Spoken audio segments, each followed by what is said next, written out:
You guys are seeing my scuff. Sorry if I scared you. You guys are seeing my scuffed timer right now because my computer crapped out on me again and I don't have access to any of my documents, including my countdown timer. So, yeah, I hope you've enjoyed this really cringe Google version.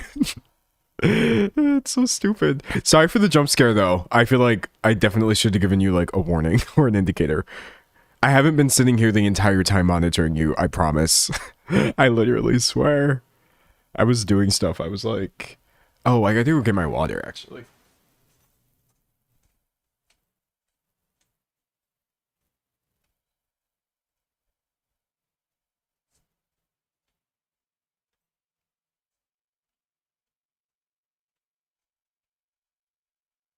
Okay, bet. Chill. Yeah. Lit. Someone said that's homophobic of your computer. I agree strongly. It's everything phobic and ist. But anyways. Oh wow. Surprise, surprise. It's me. So bad. Okay, I at least was able to recover my background, so we're good. I literally have no idea what is going on or what is not going on with my starting soon screen. So sadly, you all did not get to hear the song today. But yes, hello. Glad to be here on a Thursday. I always have to think about what day it is. If I sound slightly stuffed up, I am. Allergies, temperature change, tale as old as time. Not a big deal. Still here. Happy to be here. Am I starting an hour after the time that I usually tell people? Maybe. But you know what? Like, what time is it in Ohio? Oh, it's 1. That's the same time as here. Oh, wait. Did my starting soon screen just... Oh, no, it didn't. Wait, I can... Chat, I can see it now. It actually just popped up for me. Look how annoying this is. Hold on, I'll show you.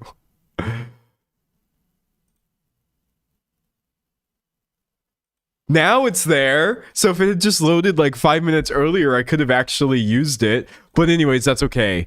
No, wait, I need like a map of the United States. I don't know. I don't remember how time zones work, literally at all. Okay, so I live... Oh, this map is so cute, actually. I like the colors. So I live over here on this side. I guess if it's 12, it would be like... Oh, yeah, Texas, probably. I used to live there. Or like Oklahoma. North Dakota? No, wait, I want to pick a really wacky state. You know, Texas is wacky. I think it should be 12 in Texas right now. Period. Okay, whatever. Y'all may think I'm late, but actually I'm just streaming to you live from Texas today. So, and someone said it's 10 a.m. in California. Exactly. Honestly, I'm actually streaming really early. Like, what is the earliest time zone in the world? I would like to know. Earliest time zone in world. The Line Islands, is that accurate? Kiribati, pronounced Kiribati, is the only nation on Earth to permanently trespass into GMT 14. Okay, well, what time is it there? Time in this place. Bro, it's 5 a.m. on God. Yeah, the day hasn't even started. So, from some perspectives, I started the stream before any of you even woke up. That's how early I am right now. Oh my gosh. Anyways, sorry, that was a stupid joke that went on for way too long because I actually started getting interested in time zones. But yeah, hey, I'm here. I'm glad. I've still got a topic. Everything's the same, minus me starting late. Don't worry about it. Today's topic is ridiculous. Today's topic is ridiculous. If you're new to the stream and you're wondering how this goes, first of all, I'm glad you were able to make it even though I was late. But like the first 30 minutes or so is exactly what you're getting now, which is just a yap session. And then around the 30-minute mark, that's when we go into today's topic. And I'm just letting you know right off the bat that this topic is silly. And I'm under no like illusion that any of this actually matters. I just thought it might be nice to talk about something a little more lighthearted for once. Among all of your, this type of controversy involving racism and this involving all these other really heinous allegations, I was like, wait a second.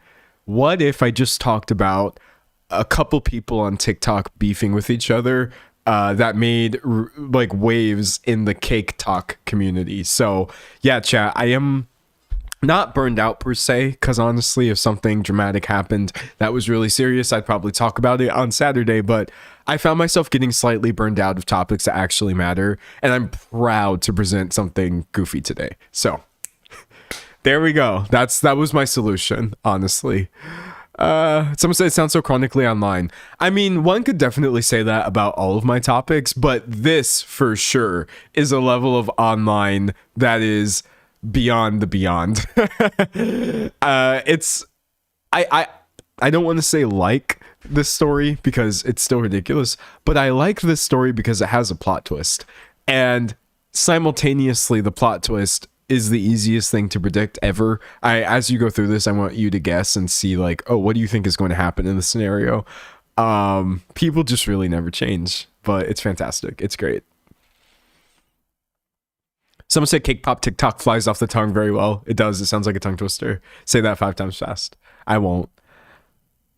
Someone said a literal lawyer I watch who talks about really serious stuff going on in the US a lot also talked about this topic from a legal POV. There's a lot to say like about just wanting to talk about things that are not that serious, strictly speaking. And also chat, like, bro, I'm trying to figure out how to say this without sounding like I'm just complaining, because I'm really not. I'm happy to do my job, but it's more so like the people that I'm encountering while trying to do my job are really doing my head in. I'm just tired of everything involving like allegations or intense racism or like violent, almost misogyny. I mean, one could argue things like this are always violent, you know, like crazy, just and yes, there is like a mild political element as a footnote to the story, but I just, man, I'm just getting tired, bro. I'll feel less tired when Mitch McConnell actually dies. I think as long as he's in limbo, I'm exhausted. Someone said even silly topics become serious, like the whole Lego drama. Literally something that should just be like lighthearted, still always winds up taking a turn for the worse. And I guess like sadly, technically the same thing happens in this story, but it just feels a little less visceral, I think, than some of the things I've been talking about lately. So I'm happy about it. Someone said you have a right to be tired. It drains me terribly too. I think we should be tired. Someone says you should talk about Kylie Meta glasses. I've been thinking about making a Meta glasses video. I really have. I haven't even started the research for that. I mean, chat, I don't think it would take that much research, honestly, for me to just be like, yo, these suck, and a lot of people hate them because of privacy violations, and they look dumb.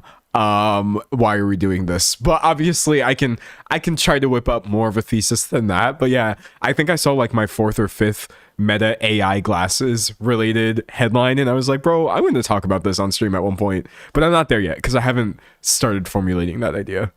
Who knows? I might whip that one up by Saturday, literally. Someone said Meta glasses are scary. They are. People's apprehension over them is fair.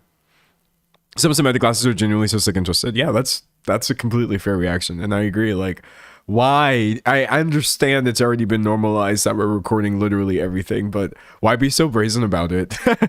Why be so proud and happy about it? Someone said you can talk about celebrities not being able to sell out the concerts, so they just no-show them. I swear to God, for the longest time, I have had a video about that in the works. I think for like almost a month, but I think the thing that keeps happening is I keep going with other topics instead. I'm like, oh, I can do my Blue Dot Fever video about this, or I'm like, oh, or I can do this other thing, and I keep getting distracted. I literally forgot that I haven't already made a video about concerts. I'm going to probably. That would just be a really easy one, honestly. Reading chat. Someone said Bonnie Tyler died. Bro, I'm sad about that. I'm sad about that. I mean, I think she was like not well, but for those of you who don't know, the song Total Eclipse of the Heart.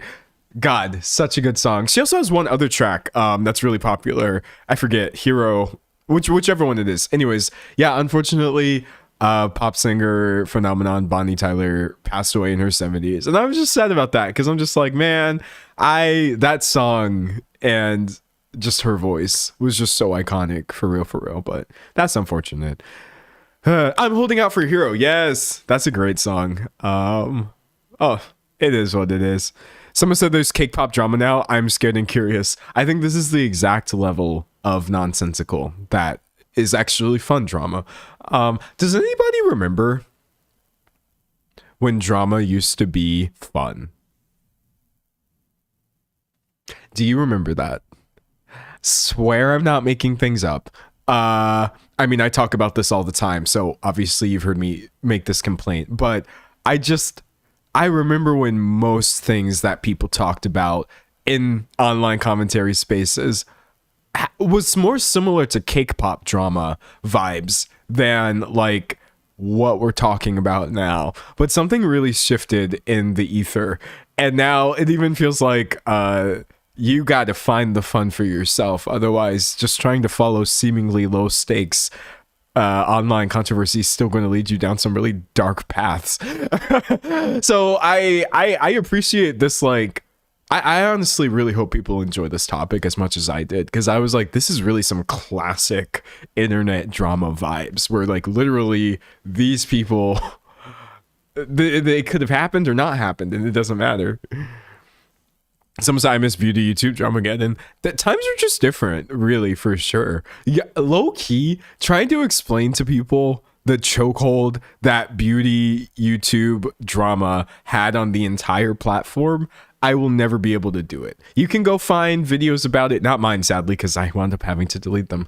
But you can go find videos about it. That was just the time. It was literally in the news, like the actual news. James Charles lost this many subscribers. Oh no. Tati responded by sister being on the trending page. That was wild. It was truly wild. And yes, obviously there are elements of that are still dark, like say all of James Charles and his disgusting grooming, which I don't feel like we realized the extent of at that time, obviously, or all of the really dark-sided things Shane Dawson was getting up to. But nonetheless, it was still low-key just about like makeup. So that was fun's not the right word, but it was just different. Things are different for sure. And you did it at my birthday dinner. Yeah, what a time, bro. What a time. Someone said everyone remembers where they were when By Sister dropped. I know I do. Look, that's the funny thing is like, this sounds so overblown, but literally, I could tell there was something different about that video. I'm just being so honest with you. At that time, I was already a commentary creator, and it's just something about the name of it, the thumbnail. I also wasn't super familiar with Tati before she released By Sister either, so it wasn't even like I knew who she was, but just like everything about the way that video was framed was just a stroke of genius, honestly. Even though I think By Sister has a lot of flaws and a lot of problems, also a lot of things in it that were actually correct that we had no way of knowing. By Sister, that was just crazy, dog. It was wild. It was wild. Someone said it was paced so perfectly. Literally almost a perfect, I think, 50-minute video. Because it was so accessible. That's the thing. Tati really made sure that even if you didn't know who she was, and you didn't know who James Charles was, and you didn't care about any of this, just by watching the first couple of minutes, it was so deeply engrossing. Yeah, I think there's been a lot of analysis of this video as like a piece in a larger drama, but I think one day somebody should just analyze it from a writing perspective, because actually that was fantastic. It was really good. Someone said time and place. Yeah, her delivery was also just, that was stunning. Yeah, that was a power move, honestly. Am I a Tati supporter? No, but like, dang, bro. Someone said what year did it come out? Was that 2019? Does that sound right to you? Maybe, or maybe it was the 2020s. I don't remember. It was something like that. Someone said there was 16 plus mega threads on the Beauty Guru chatter subreddit. Literally, she broke the internet. People don't say that anymore because it's very like borderline millennial vibes. But which I'm saying as a 28-year-old almost millennial, but like she really did break the internet with that video in a way that frankly I haven't seen happen that many times since. Yeah, people are saying 2019. Yeah, that's wild. Someone said I didn't know any of the people involved and was so into the gossiping. Many of us were. It was a collective moment for sure. Someone said May 10th. That era changed YouTube so much. It did. I like vaguely alluded to this point, but I genuinely believe that without the dawn of Bisister, there would be no hour to 2 hour long video essay industrial complex happening on YouTube. Because I really genuinely believe that was when people started realizing the power of longer content, the power of watch time, the power of storytelling over extremely detailed things, and the fact that you don't need to split videos up into 5 parts. You can put it all together and people will watch for 50 minutes. They'll watch for 90 minutes. They'll watch for 2 hours. Yes, obviously you've had creators making long videos before 2019, but there absolutely was an explosion after that, because just from a performance standpoint, analyzing it, a huge part of why that video performed so well was because of its length, and the watch time it was generating was just unbeatable. You can't really compete with a 50-minute video that people are watching in its entirety or multiple times. I know I watched Bisister more than once because I had to. So yeah, that it really was the start of something. It was. Someone said, for some reason, I remember where I was when James Charles got canceled for mocking Ebola victims. I can't say why, though. Yeah, the James Charles controversy rabbit hole is a deep one, to say the least. Ranging from things that are silly to things that are bad, like what you said, to things that are just, frankly, unforgivable.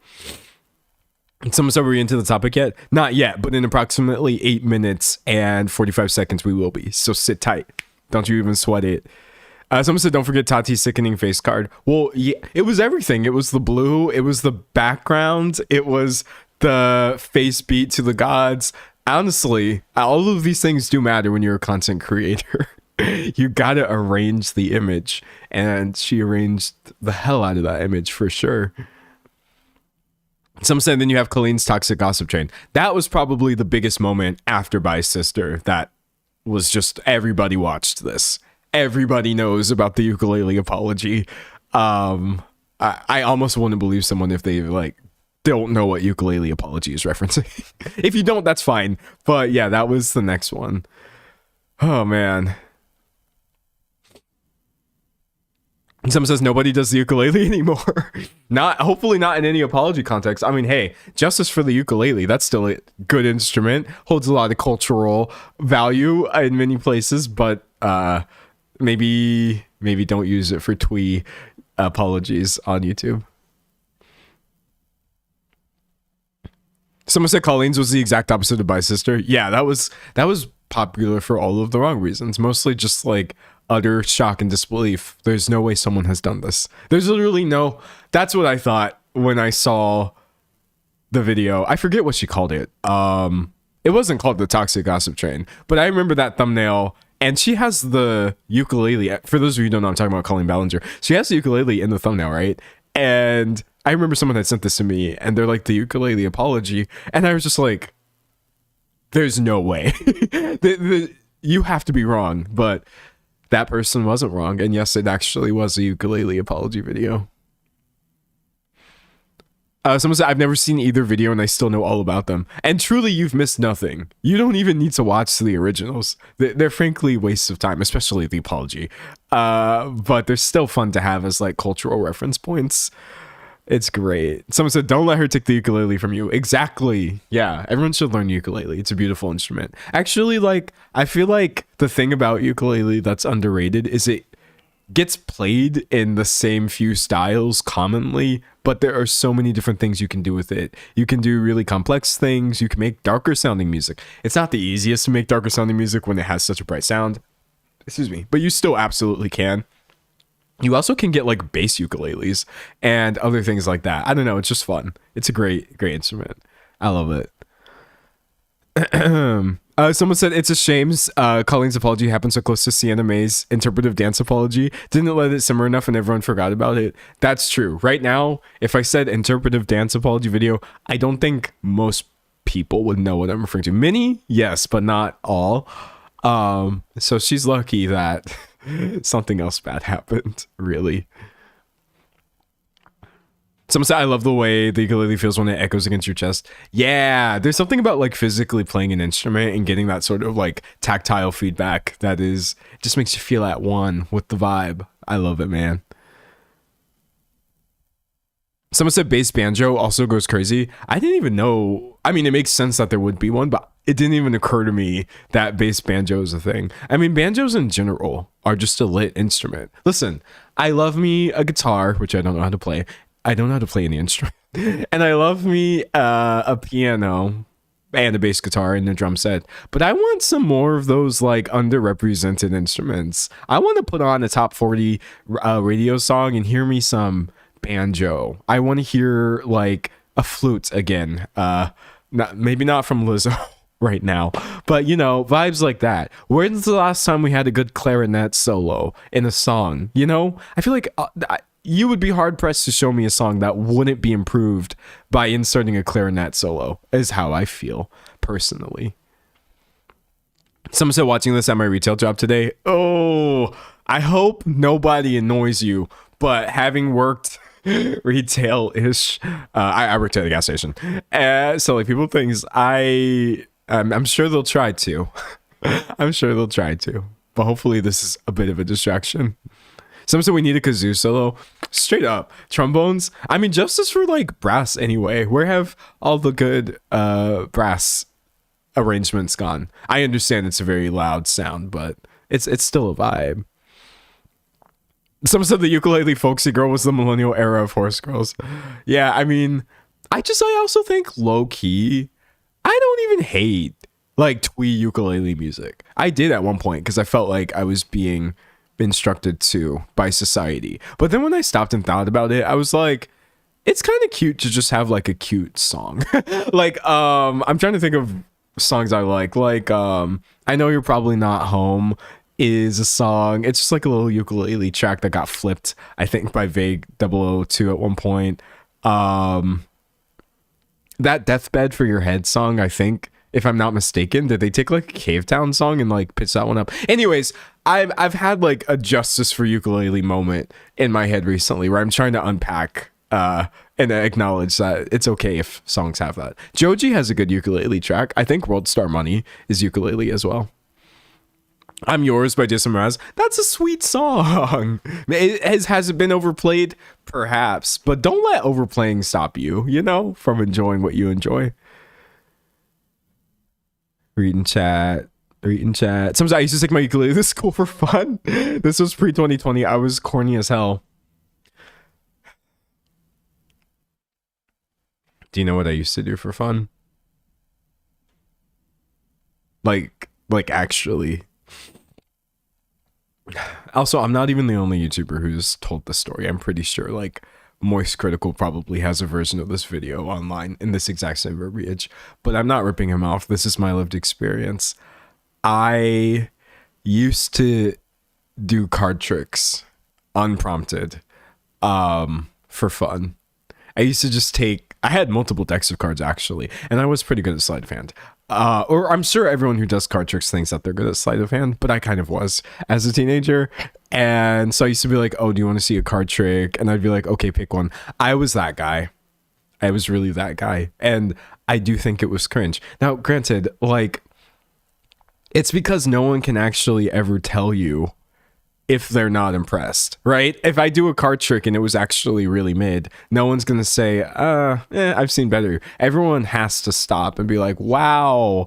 So once I realized essentially that I was holding people hostage, I stopped performing sleight of hand tricks for people. And I don't think I've asked anyone if they wanted to see a card trick at any point within my 20s. So I've learned, grown, and changed as a person. But I am a little bit sad that I stopped practicing because you have to learn specific shuffling techniques. And I spent a whole summer learning how to shuffle cards in a certain way. You have to learn how to talk to people in a certain way too, because a huge part of sleight of hand when you're performing it just against one person is eye contact. And so you got to learn what to say to get them to look at you. You got to learn like how to pass off your mistakes as being intentional. I learned a lot from sleight of hand, honestly, and I should have stuck with it. I really did.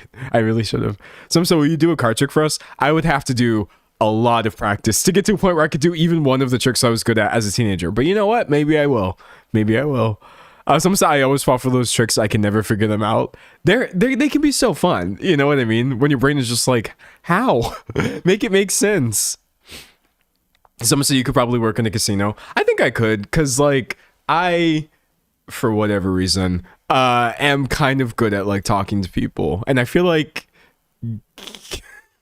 this is bad, but like I would be so good low-key at getting people to spend money in the casino. And that's why I don't have jobs like this. And that's also why I don't do things like gambling sponsorships, for example. I don't want to use any sort of element of magnetism in my personality to push people towards doing things that are bad for them. I mean, gambling is a choice you can make as an adult, but obviously promoting it, I think, is a bad thing. Just a mess, bro. Just a mess. Okay, well, it's just about time. It's about time for some cake pop drama, bro. Let me pull open my second monitor. Nah, not the runny nose. Please, no. I'm being pranked by the allergy. Actually, what is the pollen even like where I'm at right now? I'm actually curious. How do I see? Okay, wait. This has my entire address on it. But anyways, I'll do a version of it where you can't see that. Yeah, so this is not cute, chat. Grass pollen today, high. Tomorrow, high. Saturday, high. And I'm high too off of this allergy meds, so it is what it is. Anyways, let's see. All right. Yes, we are connecting to monitor 2. Oh man, why am I giddy? Why am I excited? Someone said Red Velvet is releasing a new album. How fitting that Red Velvet is releasing an album, and we're here to talk about cake.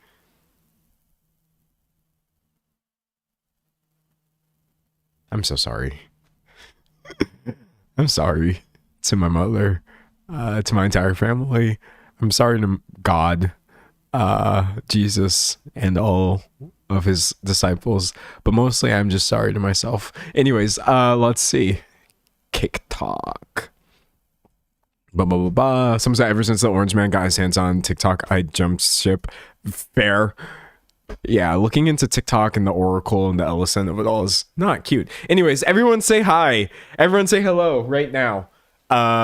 And I will start recording. Someone said Benadryl. It's Benadryl for days. It's not what I took specifically, but yes. Okay, I hit start recording. Say hello.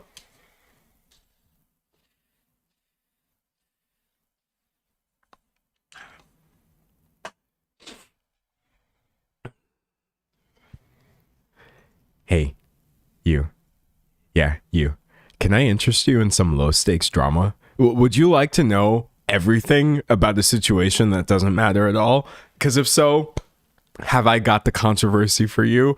We're gathered here today to talk about TikTok cake pop drama, which I cannot stress enough is the silliest thing I've covered in a while, but I'm not going to lie, that doesn't make me any less obsessed. So I'm going to introduce the stage, the players, the plot twist, and you can find out why actually literal thousands of people on the Clock app and across multiple platforms have been melting down over a dispute on cake pop recipes. All right, that was great. Someone's a happy Disability Pride Month. Is that what it is? I didn't know that was this month, actually. It's bad. I didn't know about this month. That's dope. Hold on, chat. All right. Good. We're good with the highs. I'll use that intro. That was pretty fun, actually. Disability Pride Month. Yo, shout that out. How did I not know about this? That's so whack. Celebrates people with disabilities, their identities, their culture, and their contributions to society, and seeks to end the stigma of disability and to promote the belief that it's a natural part of human diversity. I agree with that for sure. That's dope. You know, I always get super... I literally just started the topic, and I'm sorry because I got distracted. We'll get to it. But I always get like... not trying to think about how to word this, but does anybody ever feel like sometimes like you're not disabled enough? That sounds insane, and what I'm trying to say here is like not in a way where I'm comparing myself to other people, but I try to be supportive of people with disabilities. I'm like, yeah, people with disabilities are awesome. And then sometimes I'm like, D'Angelo, you literally have a neurodevelopmental disorder. And then I'm like, oh yeah, I have one of those. So I never include myself in things like this because I'm really stupid. You can't, like, there's no more or less. It's not a competition and it's not a race. So actually, I should have some pride as well. What the heck?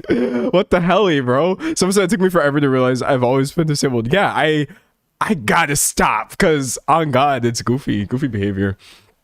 Someone said most disabled people don't feel disabled enough. Imposter syndrome sucks. It really does. It really, really does. But anyways, regardless of what your disability experience is, if ever there was a time to be like, well, I'm still here and I'm still kicking or not kicking, if that's what it is for you, I think that now's the time. Anyways, moving on from that.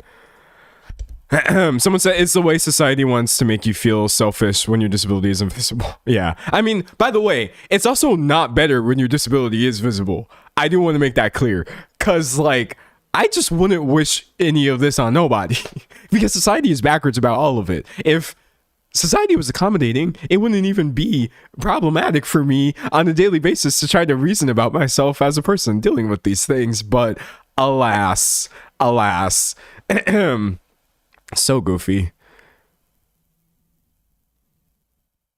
Someone said, I felt that until I had to confront having OCD and autism on top of my ADHD. Now I can kind of accept ADHD as a disability by itself for me.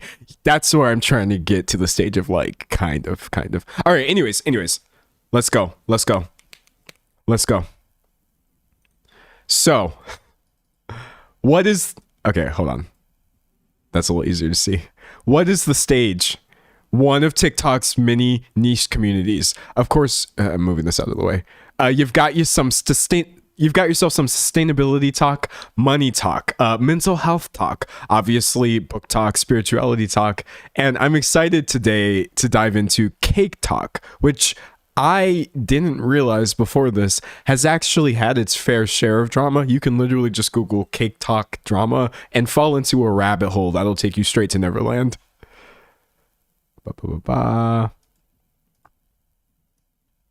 Okay, pulling this right here.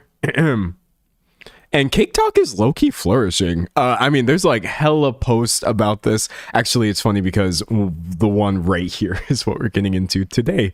And so the players in all of this would be... Trying to pull the two accounts. Someone said I wrote an essay on Bimbo Talk.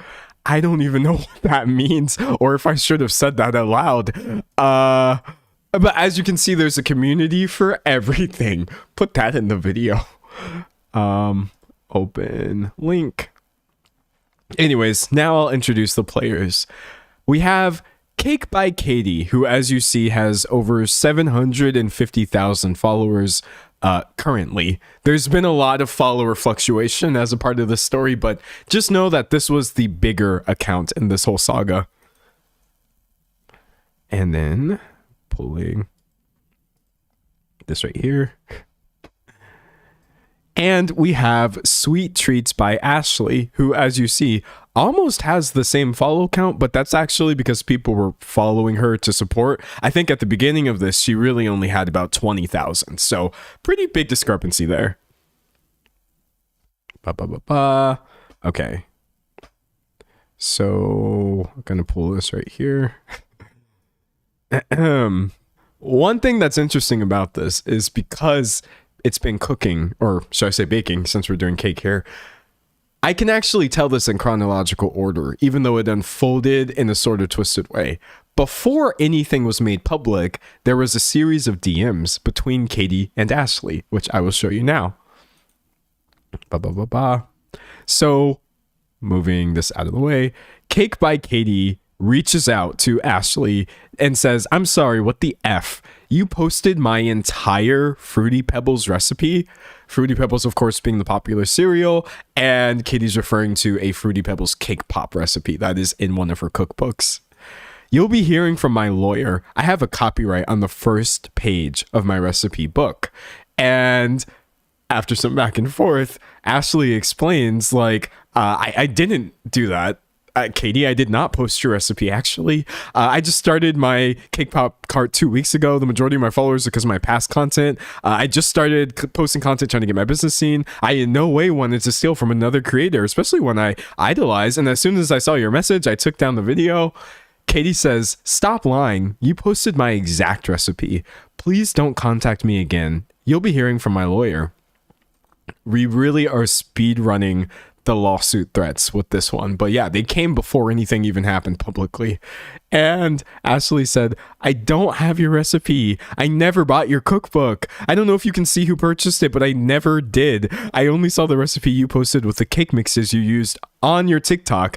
I swear I didn't do this maliciously. But anyways, at one point, Ashley then blocks Katie, who, I'm going to be real at this point, I don't really blame her for that, because I don't want people in my inbox being like, no, you stole. I don't want to hear it if I actually didn't do that. All right, so going to the first video. Someone saw all this over cake.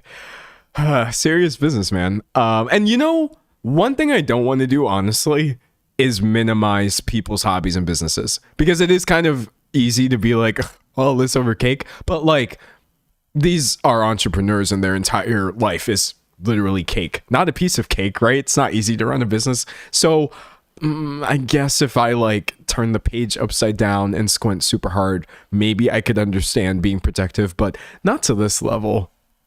This is the public call out video. It's been deleted. Katie took it down, but we have a copy of it. Shout out TikTokers. All right, I'm gonna have to turn this one way up. So I got to stop making these cake puns, bro. I have to stop, but I'm likely not going to. So sorry. Someone said valid. Yeah, it's their livelihood. It really is. Okay, let's see. Earlier this week. Okay, that's actually good audio for once. Actually, I'm going to turn it up just a little bit more. All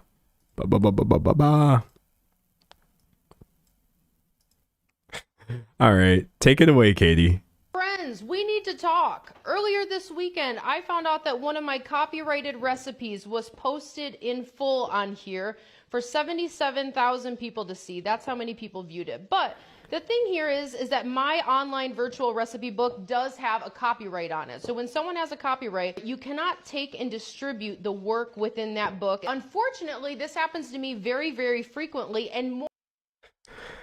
The phrase copyrighted recipe is doing really heavy lifting, and I want you, if you take nothing else from this video, just hold on to that little snippet.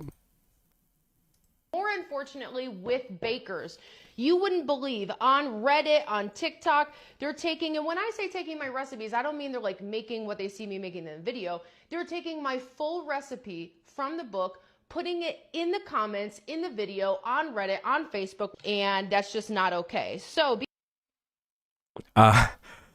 one thing that I've never seen confirmed, again, I don't believe Ashley has actually done this. It might have been very easy for her to produce something identical to Katie's full recipe because, and I'm not knocking, I just have to point out, the cake recipes are involving cake mix.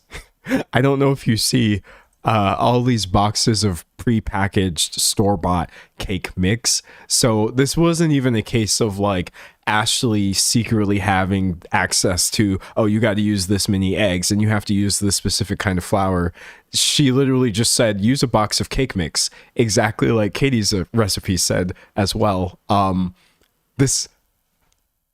no baker. I just will say this doesn't exactly seem like that complicated or something that there's no way someone could have accidentally reproduced without seeing your original.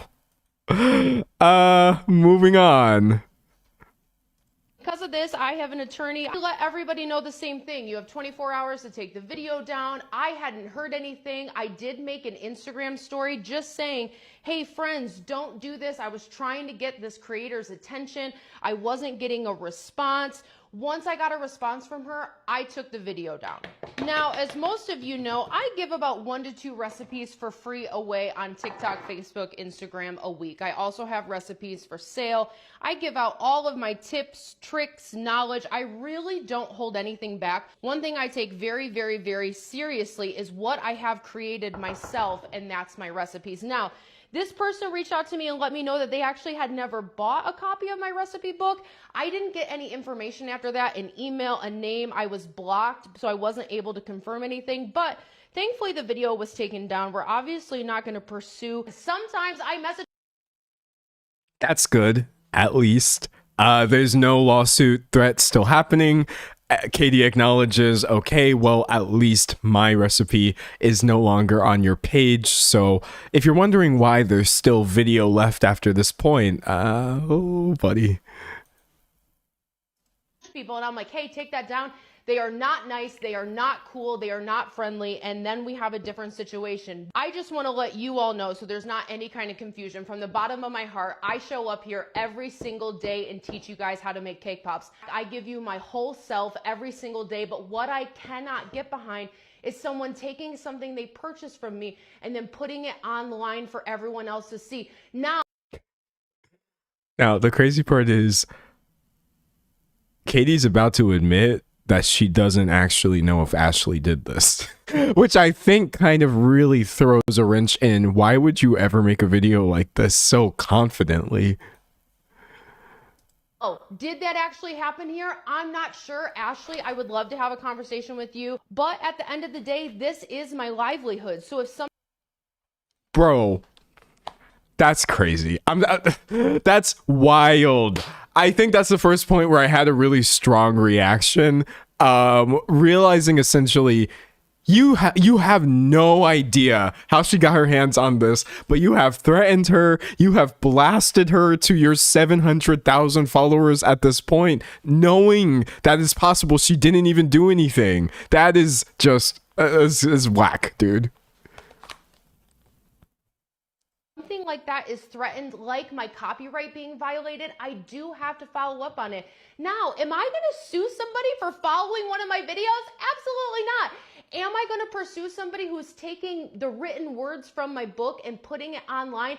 Possibly, if I'm not sure what the intention is. But friends, just remember, when you feel threatened, when you see something out there, and this happens to me pretty often, so I was heated, I was upset, and I do have to say this is a learning experience for me. I am not used to reaching out to somebody and them not having ill intentions when it comes to my content. So that's all I'm going to say. I hope you guys have a good day. I'm sorry for any hurt feelings, any confusion. At the end of the day, you guys know I just want to be here making cake pops and making cake pops with you. All right. Love you guys. Wild. So again, in the grand scheme of things, a video like this, mid-sized cake influencer posting a vague call out, it's not really going to wind up in Time Magazine or anything like that. But for this community, this was massive news, and probably no one was more affected by this than Ashley herself. Now, before I get into Ashley's response, I would like to get into the myth of the copyrighted recipe. First of all, we have the recipe right here. It's just... You're taking my full recipe from the... I didn't realize she was talking. How long has she been talking over? We were talking at the same time. Okay, wait, chat. How much of that were we talking at the same time? Do I have to re-record? That's always my nightmare, is like I'm speaking and I don't have my headphones on, so I have no idea what y'all are hearing, and then something else is playing in the background, like Jeopardy music or something copyrighted. But anyways, I think it was good. Someone said, I can't believe D'Angelo found TikTok drama I've never heard about. Bro, I'm trying. Someone said 2 seconds. Okay, thank you. Okay, that's good. I'm not going to go back. I'll just start from the top. Before we look at Ashley's response, let's go ahead and take a look at the myth of the copyrighted recipe. We actually have the recipe right here. This is from the book. As you see, it says use a few bags of cake mix, eggs, oil, water. Now, listen, I know I was talking myself down earlier, but I've baked enough cakes to know this is literally exactly what it would say, no matter what kind of cake you're making. It's not exactly giving proprietary. And even at the bottom, the directions are literally just preheat, spray, mix, pour, bake, add, etc. So, alas. But I would like to say, even if this was actually a more complex recipe than what we're getting here, Katie still can't copyright it. That's not really a thing. I looked this up and found from multiple sources. I'm pulling this from, where am I pulling this from actually? Oh, I don't know, copyrightalliance.org. Based on this reasoning, the United States Copyright Office Compendium states that a mere listing of ingredients or contents is not copyrightable, as lists are not protected by copyright law. The office has also stated that, quote, a simple set of directions is uncopyrightable. And chat, I think this is a good thing. You don't really want someone to be like, hey, here's a recipe for, I don't know, well, I suddenly can't think of any food that exists ever. You don't want people being like, hey, here's the recipe for BLT, and then somebody reshares this and gets sued, obviously. So there was nothing even to pursue low-key, even if Ashley had redistributed this recipe, is what I'm getting at here. Someone said, I think the copyright would mainly apply to any accompanying writing or stories, and that's it. And yes, that is accurate. It says right here later on the page, elements of a recipe that can be protected. And they talk about substantial literary expression. So if there was a story or some sort of personal element along with this, then yes, the text itself could be copyrighted. But add, shake, pour, stir, not exactly something you're going to find in an English text. So, or in an English textbook. So, alas. Some said, look, yeah, I hate copyright. I mean, it's theoretically supposed to help creators, but all it seems to do is cause problems for the smaller parties in copyright disputes. So I hate copyright too. As it currently exists, yes, I still think it's important and it shouldn't be violated. Like, for example, AI bros just saying, oh, copyright, who cares? They're going to steal artists' work. But, man... Anyways, moving to this next thing, we have Ashley's response. So Ashley was very upset, and you know, dog, I feel for her in this video. I really do. I'm gonna turn the volume up for you all. I never thought I'd have to fucking make a video like this, and like I'm fucking crying in a Walmart parking lot, for God's sakes, but Cakes by Katie made a video about me saying that I stole her Fruity Pebbles recipe. I use a lot of inspiration from a lot of different creators. I just started my cake pop thing like 2 fucking weeks ago. If you are watching this and kind of wondering to yourself, like, why is she crashing out in her car over this? I would like to just kind of throw out there, it's not easy when a larger account starts slandering you in front of their followers. I've been on the other side of this, and I feel as though this is just my job, so I'm okay with that, but it does kind of feel like this, I won't lie. She posted a video on like her cake mix ratios, and that's what I used. I never fucking bought her cookbook. I don't know her exact recipe. In her video, she said that I keep a couple secrets just for me because she copyrights her cookbook, so I don't have any way of knowing her entire exact recipe. I improvised. I was like, okay, I have the cake mix ratios for this. It looks really fucking good. How do I make this into actual... The literal concept of being an influencer, a cake creator, making a video showing people the ratios of how to make this one thing, and then somebody else following this and tagging the OG, and then you threatening to sue them is genuinely wild to me. Did Katie forget that she also had a public version of this? Man. Cake pop dough, so I used my own shit and I fucking just posted it because it's what I did, and she's fucking made a whole video about me threatening to sue me, and because I stole her copyrighted recipe. Girl, I don't have your recipe. I never bought your fucking cookbook. Like, what are you talking about? And I started this shit 2 fucking weeks ago, and now you're coming at me. And she messaged me, and she's like, you're lying. I'm fucking suing you. You hear from my lawyer. And again, when someone who appears to have a large account is saying all of these things, that's scary. If someone has 750,000 followers and is saying you're going to hear from my lawyer, they probably do have a lawyer, and you don't if you literally started your business weeks ago. So I feel for Ashley for this part of the experience, absolutely. And it wasn't just me. The comments were chock full of people sharing this. You have Snooki here saying you have my support, queen. Like, Jersey Shore? Wait, I'm confused. Oh yeah, on God. Okay, so even Snooki from Jersey Shore was in on this for some reason. And you know what? I say for some reason, but we are all chronically online. So of course she saw this. Probably some of your fave celebs were just witnessing cake pop drama unfold. They just didn't comment about it. Anyways, people saying like, I've written 2 cookbooks and the copyright is for the book itself. It's not for individual recipes. Recipes cannot be copyrighted. No recipe is original. People saying again, like, recipes are not copyrighted. Just trying to let Ashley know, like, hey, you're good. Don't worry. Someone said, imagine bullying someone over a cake pop. Lord, I hope you're okay. And said frankly twice. But yeah, no, that's, I feel that crying is a valid response for sure. So the support that Ashley was garnering after this, people started following her en masse. They started resharing this, sharing their own favorite cake pop recipes. One of the things that I saw is that even Fruity Pebbles joined in on the action by just posting a cake pop recipe using Fruity Pebbles, and I don't think that's true. This was all over a Fruity Pebbles cake pop, and I tried to track this down so hard because I thought that would have been such a beautiful twist and one of the few corporate moves I would have to like give a thumbs up on, but I don't think they did, and I'll show you why. Okay, so yes, Pebbles has posted cake related content, except as you see, or you can't see because it's so small.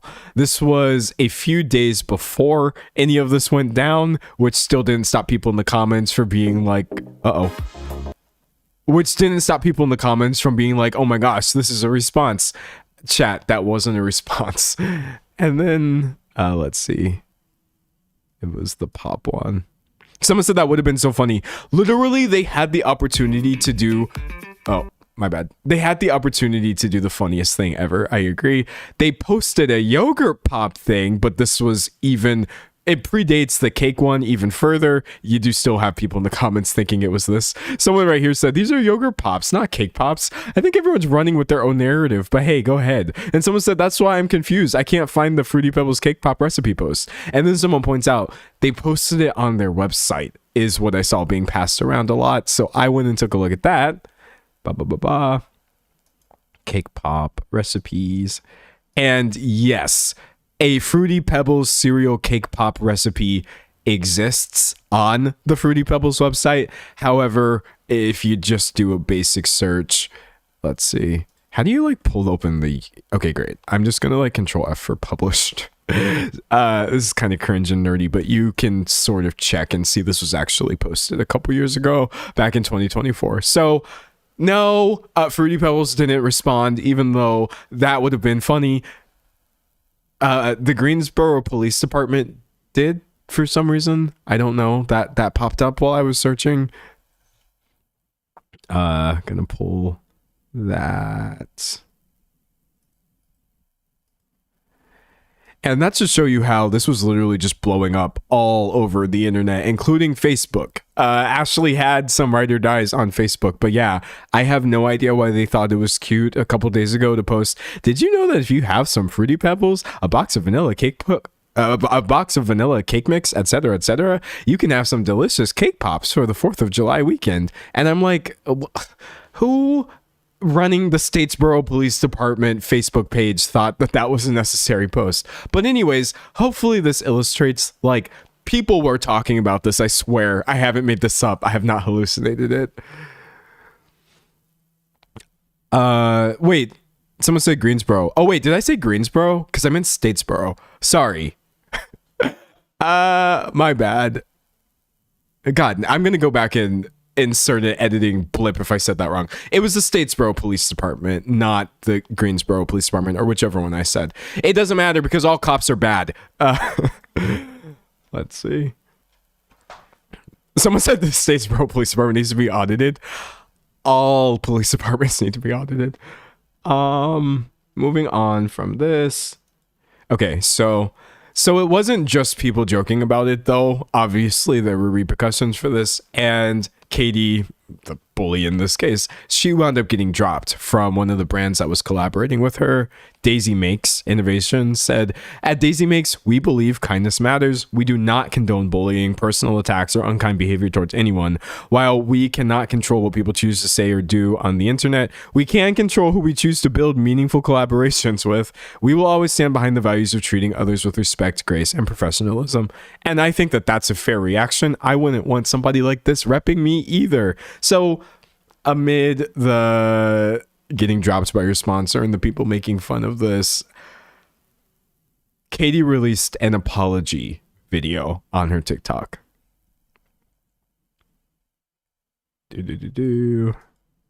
Pulling this right here. Open link. Someone said deserved. Yeah, I mean, listen. Actions have consequences. Yes, getting dropped from a collab is not a nice feeling, but you can rebuild and find other ones for sure. Turning the volume up. Okay, here we go.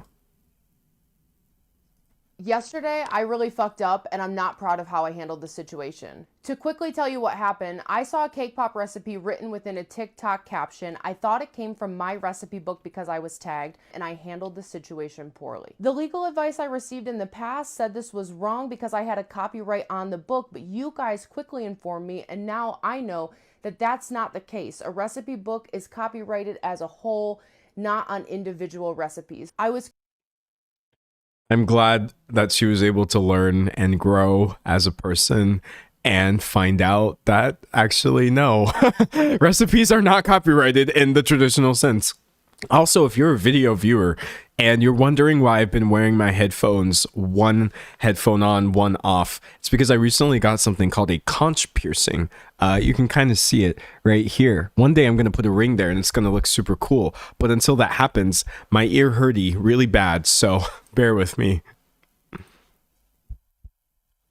Confused. I was acting on advice that I had been given in the past, and I didn't lead with my heart. I didn't lead with kindness, and obviously that showed. I had a human moment and reacted instead of taking the time to talk out the situation, and I couldn't be more sorry for that. I've spent the Someone in chat says she was tagged. How is it stealing? I would also agree that, like, this reaction for someone who was still giving you credit, even though they didn't even steal anything, really wild, man. last day receiving death threats, hundreds of wishes that I would okay, hold on. Let me go back a little. So this is a part where Katie starts talking about the darker side of how people were reacting to this, because no, it was not all memes and getting dropped. And I couldn't be more sorry for that. I've spent the last day receiving death threats, hundreds of wishes that I would end my life, racial slurs against my family, people telling me I should be sterilized, that I should be put down. But I do just want everybody to know that I take accountability for the way I responded to Ashley. I know. Can it cake pop? Oops. Good morning. Sorry, I'm not laughing after she said she received death threats. the tonal whiplash of me accidentally scrolling from people were saying I should be sterilized to holding a bunch of Swiss rolls like Can It Cake Pop really threw me for a loop. Anyways, what I was trying to say was, first and foremost, I categorically condemn any of that sort of behavior. It really doesn't matter what people are doing. Somebody said, what slurs? Well, I mean, I don't know. She appears to be a white woman, but totally could have family members that would be susceptible to racial slurs. But listen, it's never right to do this, obviously, and death threats and the like. And do I believe her? Yeah, I do. Honestly, you could do anything online and there will be somebody like, yes, finally, an excuse to send more death threats. People who aren't even involved, I feel like, are usually where that kind of language comes from. And also, I will say, it honestly does feel like a checkbox, or it feels like a checklist item when I'm watching apologies that are really supposed to be about your behavior. And you take a break in the middle to be like, oh, actually, also people were being really awful to me too. I am not saying you should receive death threats in silence and not acknowledge them. Just that maybe some rearranging of this would go down a little better. I don't know. Someone said it's always death threats. Yeah, like, I am not minimizing death threats as somebody who receives them on a incredibly regular basis. It's just tiring. I'm just like, maybe we could have thrown this at the end. Let's see. Version of me yesterday, and you don't know me, and you can say what you want. Okay, but hold if you on. did know me, you would Going know back. how be more sorry for that. I've spent the last day receiving I should be sterilized, that I should be put down, but I do just want everybody to know that I take accountability for the way I responded to Ashley. I know that Ashley didn't get the best version of me yesterday, and you don't know me, and you can say what you want, but if you did know me, you would know how heavy that sits on my heart and how sorry I am that she did get the worst version of me. I totally hear you guys. I do use box cake, but I do have over 70 recipes that I want people to make, that I made simple for everybody to use. I can't say enough that I understand Ashley didn't have bad intentions, that I should have taken the time before reacting. Now, Can It Cake Pop? Oh my god. I'm so tired of accidentally hearing Can It Cake Pop. Anyways, maybe that's a sign that I've heard enough of this apology video. I will say in a vacuum, this apology video is definitely sufficient. I mean, first of all, I'm not Ashley, so I'm not the one being apologized to, but she actually does say exactly what she did wrong, why it was wrong, and how she was just straight up misinformed and was going off of her feelings as opposed to even stopping to check before bullying somebody. So I appreciate all of those things. I will also say to this idea of like, she got the worst version of me and I'm sad because, you know, that's not who I try to be. That's a really extreme worse version of you. And how come other people were coming forward after this and saying, no, she was kind of like that with me as well? Sorry, it's not funny. Just pulling the other ones right here. Okay, here we go. So this is more so hearsay. There's a lot less evidence of this. Pulling this from someone else's video. But someone posted last year, I posted just the cover of your book and you threatened me with lawsuits. Look at you now, which it doesn't sound inconsistent with other behavior that we've seen Katie do. And then also cover of your book and you somebody has a screenshot of a message. I don't see the full context of this, but it does definitely appear to be Cake by Katie's account, saying, I didn't ask for handouts when making my pop stand. I work day and night to get where I am. No one offers handouts when people look for it in the wrong places. This is America, where we work for what we have. Begging for donations online won't get you anywhere in life. Best of luck. Work harder. Oh, nothing grinds my gears like an influencer saying, oh, you should all just work hard enough, as if you didn't literally get lucky because a robot decided that anybody should see your stupid internet videos. this is something I have to remind myself every day because I have a really big ego as well, but mistreating people because of it is insane. That being said, is this a screenshot valid? I can't find the original source. I don't know what else is going on there. Just saying, you know, you might want to work out the kinks between the worst version of you and the version you're presenting online, because if they're overlapping like this, it's not really a good look. Someone said this is America, she says on the internet. That's a really good point too, because like, what do you mean? The vast majority of things happening on the internet are not taking place in America. Objectively, we are not the entire world. Someone said such burger behavior to tell others to work harder. Yeah, I really don't like that at all. Someone said MAGA coded. Yeah, this is America. If that screenshot was real, not a great look. But anyways, okay, so let me make sure that I'm telling this story correctly. So she got dropped. She apologized. The other people. Oh yes, okay, Ashley. And so Ashley posted after Katie's apology, Ashley posted this on her TikTok, which I thought was a very fair, graceful response. Hi, my beautiful people. Thank you for all their support. The support being like 700,000 people randomly following you. But please stop the hate comments towards Katie. I'm sure she got the point and will do better in the future.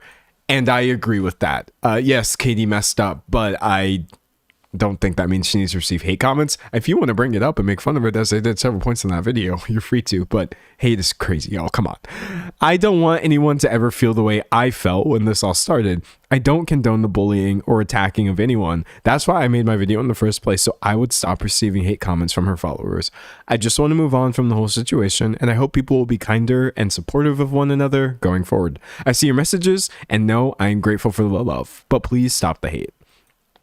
And so that was the fake ending of what should have been one of the most unnecessary, overblown from Katie's perspective stories that ever took place on Cake Talk. But actually, this took a turn in the past couple days for what I can only describe as the worst on Ashley's end. So let's go ahead and take a look at why a lot of those followers were actually like, oh nah, and unfollowed. Someone said, uh-oh. There's a message on screen right here and it just says, uh-oh. That's not strong enough for what's about to happen, I promise you. Pulling this right here. Da-da-da-da. And this is the part where it gets controversial, because whereas everybody could agree that Katie was in the wrong for the threats, I've seen people get really up in arms over this development. I'm going to turn this up. So pulling this from, just want to credit this TikTok creator right here just a few days ago.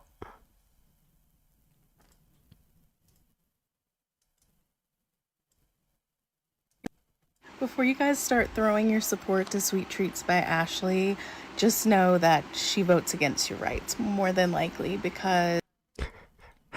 Oh no! What do you mean? You may see me adopting a very, like, jokey stance from here, but this is more just, like, a defense mechanism. Voting for Trump isn't funny at all, actually. What's this? The reposts always tell it. That's why before I follow someone or start like blindly supporting them, I always check to see their reposts, because they're... So this person and multiple people found in Ashley's repost, which it's confirmed at this point, yes, she did absolutely repost this video. This who I'm voting for picture right here. So let's go ahead and zoom in so you can actually see. And listen, chat.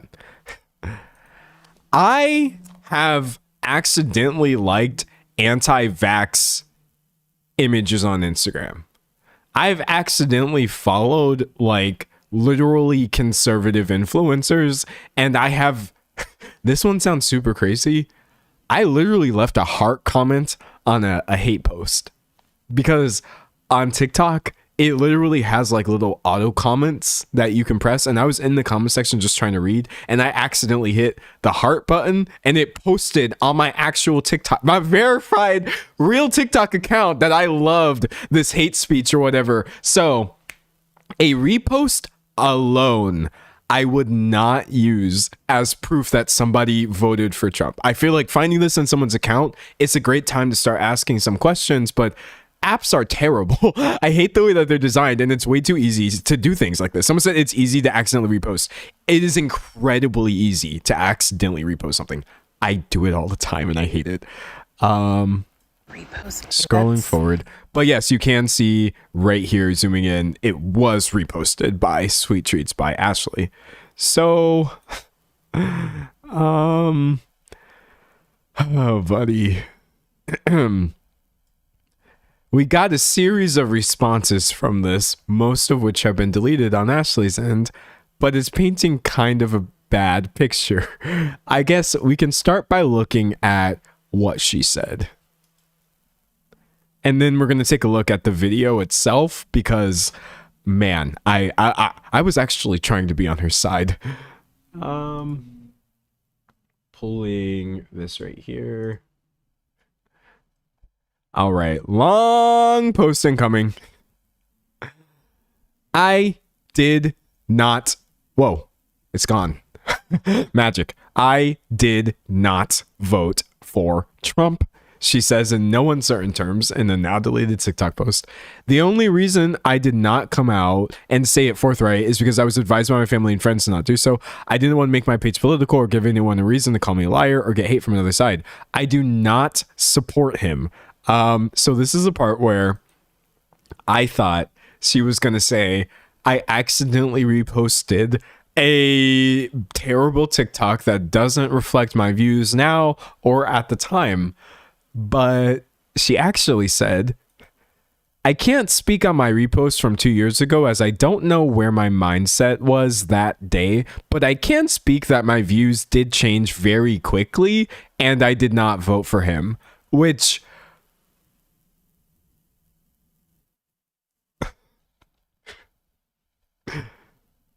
So, essentially, you reposted this intentionally because it did represent how you felt at that time. Again, opinions can absolutely change, but this wasn't the update I was expecting. Taking that repost and running with it to spread hate, lies, and more I'm sorry. I'm so sorry. I'm literally dying from allergies and not being able to take this seriously. It's not a lie. She did repost it, and it literally, the caption is, I'm voting for Trump, and the information in the video, as you're going to see, there's no other way of taking it. Using it to spread lies and more bullying to my page, where all I do is try to spread love and support while doing something I'm passionate about, is not okay. My views today are the same. I support women's rights to choose, immigrant rights, support for the LGBTQ plus community, which my sister is a part of. Hello, how could I ever be homophobic while having I can't. Racial justice and gender equality. Most importantly, just stopping the spread of hate. I don't have an agenda. I'm not being calculated despite what others have posted about me. All I can do is at least put out my stance today and let you guys decide if I'm someone you still want to support going forward. Having a big platform is very new to me, and I'm not a big political person regardless. Oh. Funnily enough, that was actually my biggest red flag in this entire thing. Funnily enough, even though we're getting some really dicey things like, oh, I don't know, maybe 2 years ago I did believe this, that I would vote for Trump. It's actually just the phrase, I'm not a big political person, that I cannot take seriously in any way, shape, or form, because the people saying that always seem to have, well, the same political opinions. But anyways, regardless, but I understand people knowing where you stand is a big deal no matter what your content is, and I hope this gives some clarity. I understand people will still find some way to twist my words. Oh, I hope that's not what I'm doing now, and feel some way about how this transpired. I will learn from this experience and do my best to just, and I can't read the rest of this because TikTok is covering the text with other text, which is, I hate this platform. So, I mean, let's go ahead and take a look at the video itself. Someone said you lost me there, babes. I felt very lost at this point. I was like, okay, come on, dog. So first, I got kind of happy because I was like, oh, hey, this is a skit creator. This is a guy who makes comedy videos, who made the thing that she reposted. Moms, the second they start to lose an argument. Mom lore versus dad lore. That one sibling that does weird things in their sleep. I was like, oh, this was like a joke, a skit, a sketch about voting for Trump, which is still not funny, but is a little more is a little less of an indicator that like you voted for someone, right? No, the original video is still up. Pulling it right here. Turning this up a little. So let's see what It's Trevor Abney had to say 9/16/2024, which by the way, what day was the 2024 US election? Yeah, this was literally, hold on, wait, I can't do months. November, December. This was just a couple months. This was on God a couple months before the election. Did I fix the volume? I don't remember. Okay, whatever. Close enough. To announce who I'm voting for president until I did my research. As an independent voter, I wanted to make sure I knew everything there is to know about both candidates so I could make my vote count. And as an independent voter who voted for Trump, this guy is saying, after doing hours and hours of research, I've decided that I am voting for Donald Trump in the 2024 election. So if you're interested in hearing how I came to my decision, stick around. I'm not interested actually in hearing how he came to this decision, and yet I stuck around anyway. I don't know why. Hold on, I like rearranged my OBS accidentally. Okay, there we go, close enough. Wait, I moved. Sorry, chat. I hate OBS sometimes because I'm bad at using it. Okay, there we go. I fixed it. So trying to go back to my actual correct source, which is PC. Let's start with the obvious reasons. If Trump wanted to fuck up America like the media and everyone else says he wants to, he would have just done it in his first term. And if Kamala wanted to help America, she would have done it in her first term, but it's got nothing but worse. Secondly, it's always the I'm an independent thinker and I do my own research type people who are closetly conservative that just come up with the dumbest phrases imaginable. What does he mean by that? Donald Trump is the right person to vote for because he was already president, and if he actually wanted to mess things up, he would have done. He did. Chat, were we not there? Were you not here? I am so confused. shit was just better under Trump, and I feel like it's kind of hard to disagree with that. 5 years ago, I was paying $1,300 a month in rent. Now I'm paying $2,100. And how much are you paying now, you idiot? Thanks, Trevor. How much is your rent now, by the way? How much is your gas? How much did it cost the last time you had to fill up your car? The last time you had to buy groceries? I would genuinely actually like to know how much your entire budget's looking like now versus when you made this stupid video in 2024. You have quite literally ruined everybody's life. Congrats. Yeah, being this much of an idiot and being allowed to vote is actually crazy. I don't know.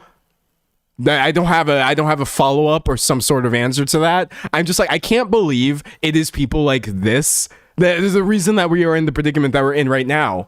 How much are you paying for rent now, Trevor? Because I genuinely would like to know. A month. 5 years ago, I was paying $210 for car insurance. Now I'm paying $420 a month in car insurance. Those are just surface level reasons. Now I want to go over policies that I like that Donald Trump wants to implement if he wins the presidency this year. So this is a part where I didn't finish because I was like, let's just hear about some of these policies. Oh God. Oh God. So stupid. First and foremost, no tax on tips and no tax on overtime hours. I feel like it goes without saying why I would like that policy. Who wouldn't? Secondly, I like that Donald Trump wants to create a Department of Government Efficiency to combat wasteful government spending and to stop the I was like, okay, never mind. I'm becoming dumber. Unfortunately, I'm becoming more of an idiot just by subjecting myself to this. So I clicked out of the video. Let's go ahead and put this back in the context of Ashley's vote. Hold on, let's see. Or her lack of vote, because we don't really know what happened there. Trying to pull the statement where she says she didn't vote for him. Okay. Reposting that to your account, I think, is a valid reason for people to be put off. That's why I bring all of this up. I don't think that people were actually being ridiculous. When I first saw, like, oh, they're mad at her that she's a Trump supporter, even though she says she's not, and the only proof they have is one repost that she unreposted. I thought people were overreacting, I won't lie, but I did my research. I was an independent thinker, and yeah, you were literally just reposting like actual I am going to vote for Donald Trump type stuff with your whole chest, and are now just saying, oh, I don't know where my mindset was that day, but I changed my mind. And maybe she did. She literally could have changed her mind. I hope that she did. It wound up not mattering, because just by virtue of her reposting garbage like this and more people seeing this, he was voted for anyway. But yeah, I guess I don't blame people for then going like, okay, maybe cake controversy isn't a reason to just throw all of our support behind one person who may actually be the victim in one scenario. So where I feel like we have absolutely lost the plot, though, is this just all started turning into everyone trying to make some sort of statement with their unfollow, which I don't blame them for unfollowing, but like, look,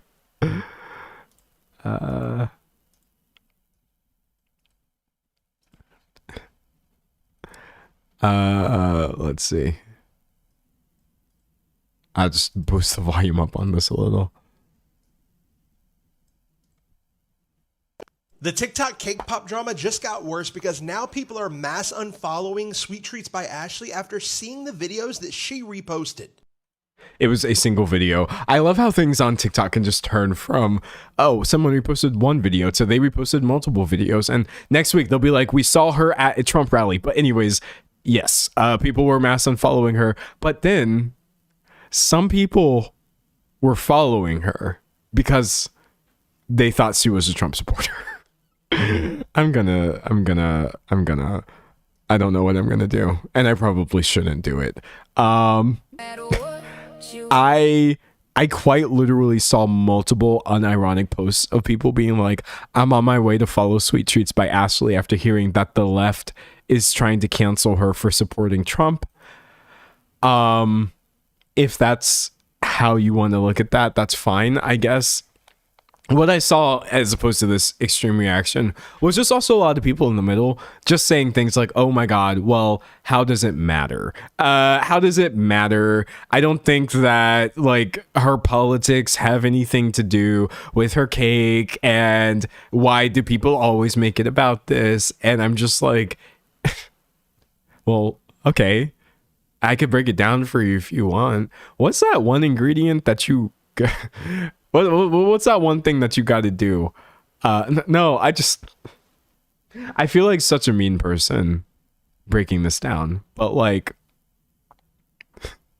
it matters because if you're trying to be a cake influencer and nobody can even afford to make your recipes because people are literally struggling with their groceries because we are actually currently in a regime that is so focused on hate at the expense of everything else, including the very people who live here. I feel like trying to pretend like it's not that big of a deal if someone you're following might have voted for Trump is just a little bit silly. So I have to categorically just dismiss the how does it matter people. if you don't see how it matters, you're pretty much part of the problem. I'm not gonna lie to you. I'm really not.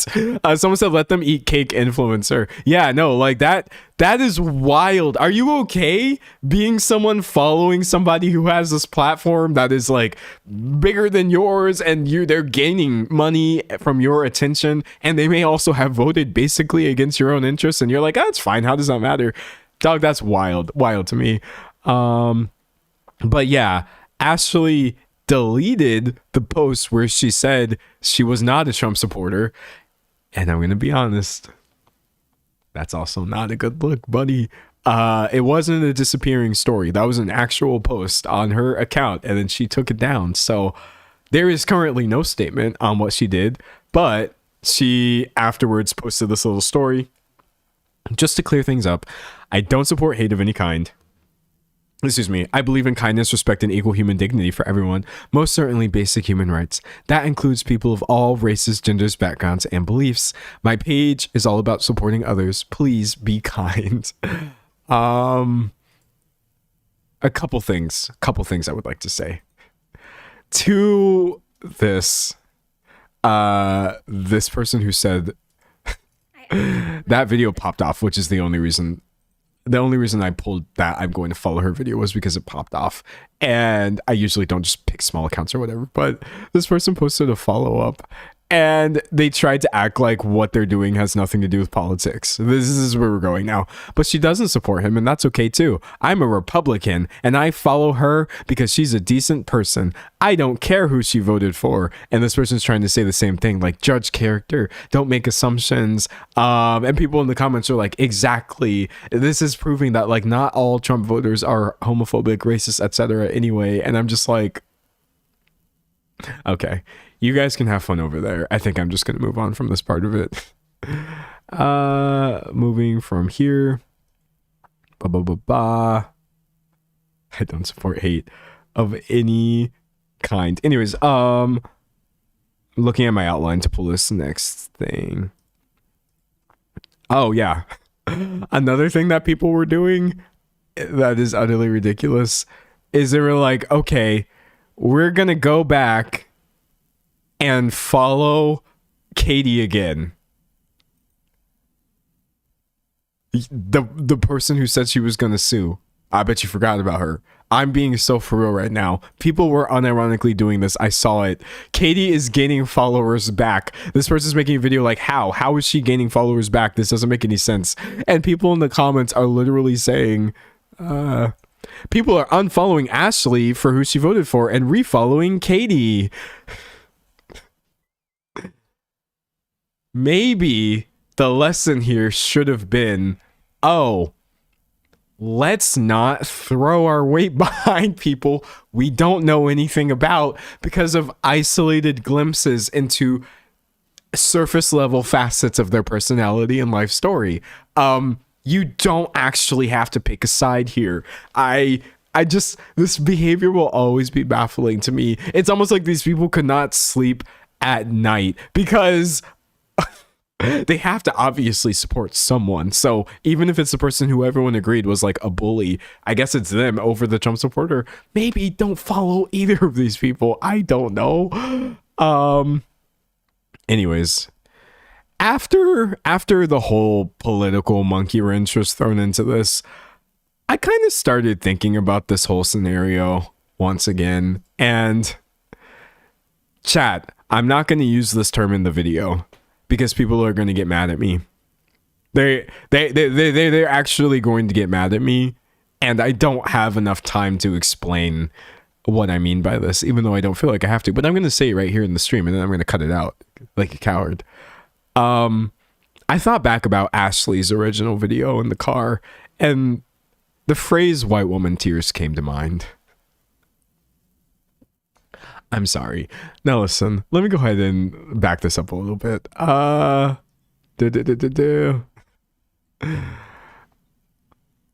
not actually dismissing her feelings or the way that she felt at all. I'm actually just bringing this up to say it's always interesting to see who effortlessly is able to get a lot of benefit of the doubt is able to get the entire internet. We're going to rally behind you. And I have seen people sit here and cry like this over racist abuse that they were receiving, being fired due to discrimination. And it never seems to turn into a moment like this. But God forbid someone... It's just interesting. There be double standards on God, but that doesn't mean you should dismiss people's feelings. Like I said, I absolutely stand behind my original point, which was she was valid to cry, because I would have been upset too, really, really upset. But yeah, I really started thinking about this, and I was just like, damn, bro, it would have been nice. I could think of a lot of other things that it would have been cool to see thousands and thousands of people posting about and resharing and trying to put their support behind, but of course it was this womp womp womp womp womp. But anyways, I'm not putting that in the video because I really, commenters be so annoying, and people really try to force this narrative, by the way, that I don't acknowledge this, actually. Mostly, I shouldn't even be saying this, but like, there's more than one person who tries to force the narrative that like I'm racist against white people. It's not just me, by the way. I feel like if you are ever somebody who is just acknowledging that whiteness exists at all and has elements of privilege, obviously, therefore resulting in multiple double standards within society, you're gonna get the reverse racism or racism against white people allegations. And I realized that one day, and I was like, I don't even feel like fielding these comments right now, so I'm just not going to engage with that. But needless to say, chat, I'm not racist against white people. And me pointing this out isn't that. It's so stupid. Someone says D'Angelo's white friends. Honestly, some of my best friends are white. I don't see color, chat. I don't even see color. So literally, how could I be racist against white people? Reading chat. Someone said the concept of a black person being racist to a white person in this day and age. Okay, since we're already distracted,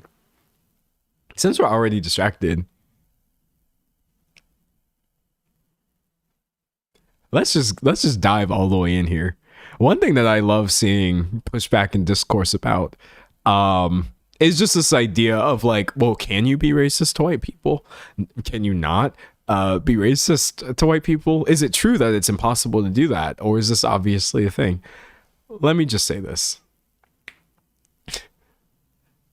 I feel as though when people say it's not even like here in the United States of America, a black person, has the ability to actually be racist towards white people.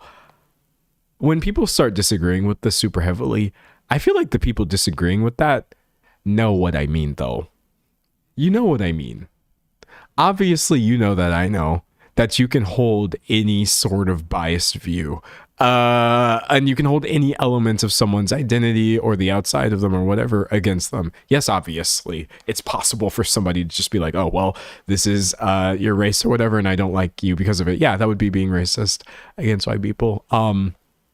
I just think it's kind of interesting where you're ignoring the fact that racism is an institution in this country specifically. In the United States, racism is not a concept. It's actually like a thing. And that would be the case everywhere, obviously, but it's been set up really specifically here due to our history of slavery and genocide and all of these other things that have happened that I don't hold any one currently living person responsible for, but it just makes it literally not possible for me to take advantage of racist structures and oppress white people. I can't do that. That's not possible. So I feel like when people say this, I always start rolling my eyes because I'm just like, yes, obviously anyone can hate anyone because of anything, but also why are we acting like it's possible for this to happen? It's so stupid, dog. Someone said it's a systemic issue. Literally, like, what am I going to do exactly? Call the police on you? Who's gonna get in trouble? This is so stupid. Nah. Reading chat. Sometimes I feel like having a view based on personal experience, systemic oppression in history isn't racist. It's self-protection. Yeah, no, like, bro. It kind of reminds me. I feel like I shouldn't be saying these things. Because it's just so. I don't know why it's so inflammatory though. Because I'm not trying to be inflammatory, but it kind of reminds me of the phrase like all cops are bad, where people start arguing with you about this and they're like, no, like that's not true, because I know this one cop and he literally like rescues puppies from burning orphanages on his downtime, and I've never seen him do anything, and he helps old ladies cross the street, and I'm just like, that's not what I was saying when I said a cab. Similarly, obviously there are individuals that hold views, racist views, yeah, towards white people. Literally, it does exist.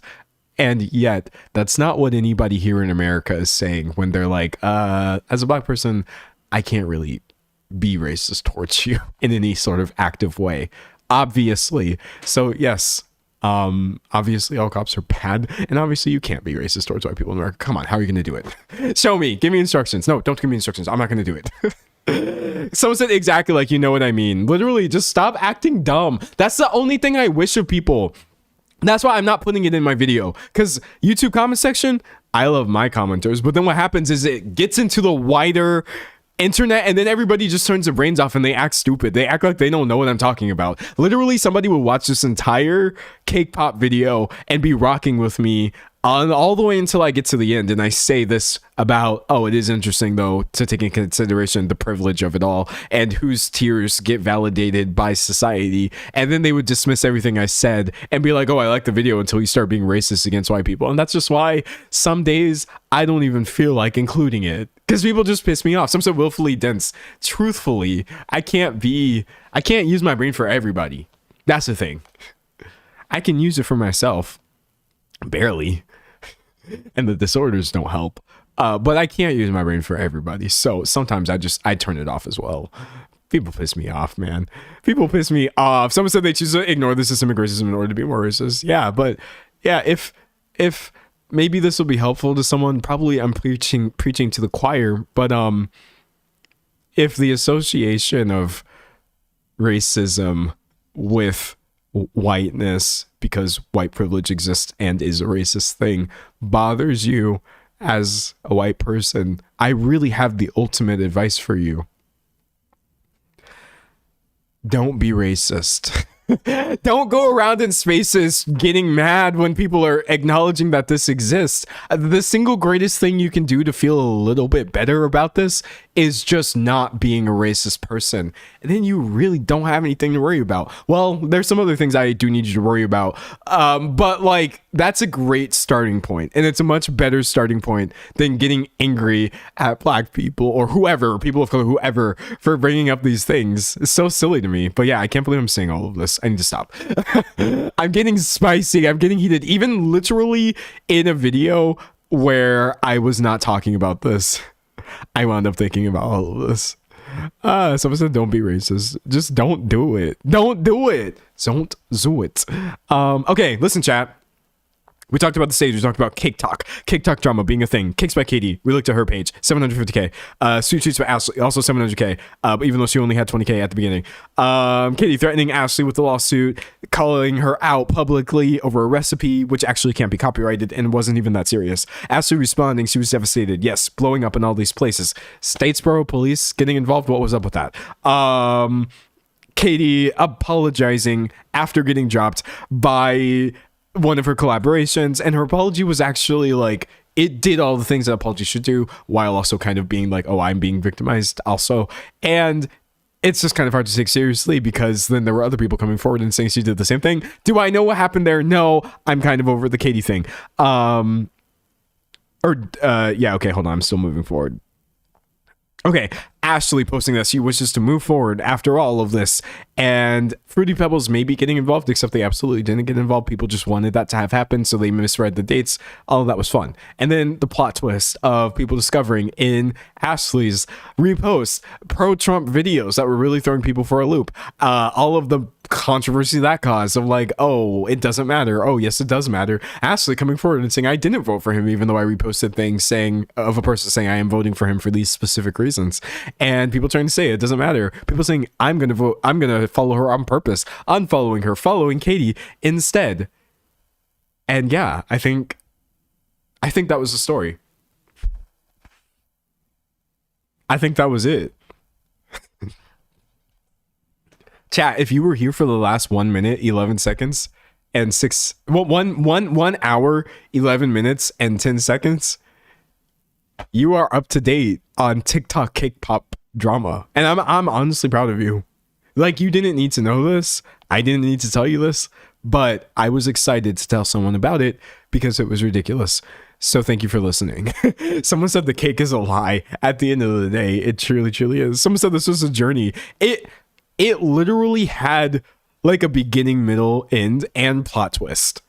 So I feel like that's why, because honestly, I know about a lot of really niche TikTok drama. As I am searching for things to talk about online, I will encounter things like this all the time. There was one recently where a bunch of creators went on like this vacation, but then they had weird feelings about it being a creator trip versus an actual vacation. I looked into that. People are mad at this one person because of her sponsored wedding, and not Michaela Nogueira. Just like the concept of sponsored weddings, I look into that. There's been a lot of TikTok drama like this, but this was the first one in a while where I felt like there actually was a clear beginning, middle, and plus twist with a little bit of a journey.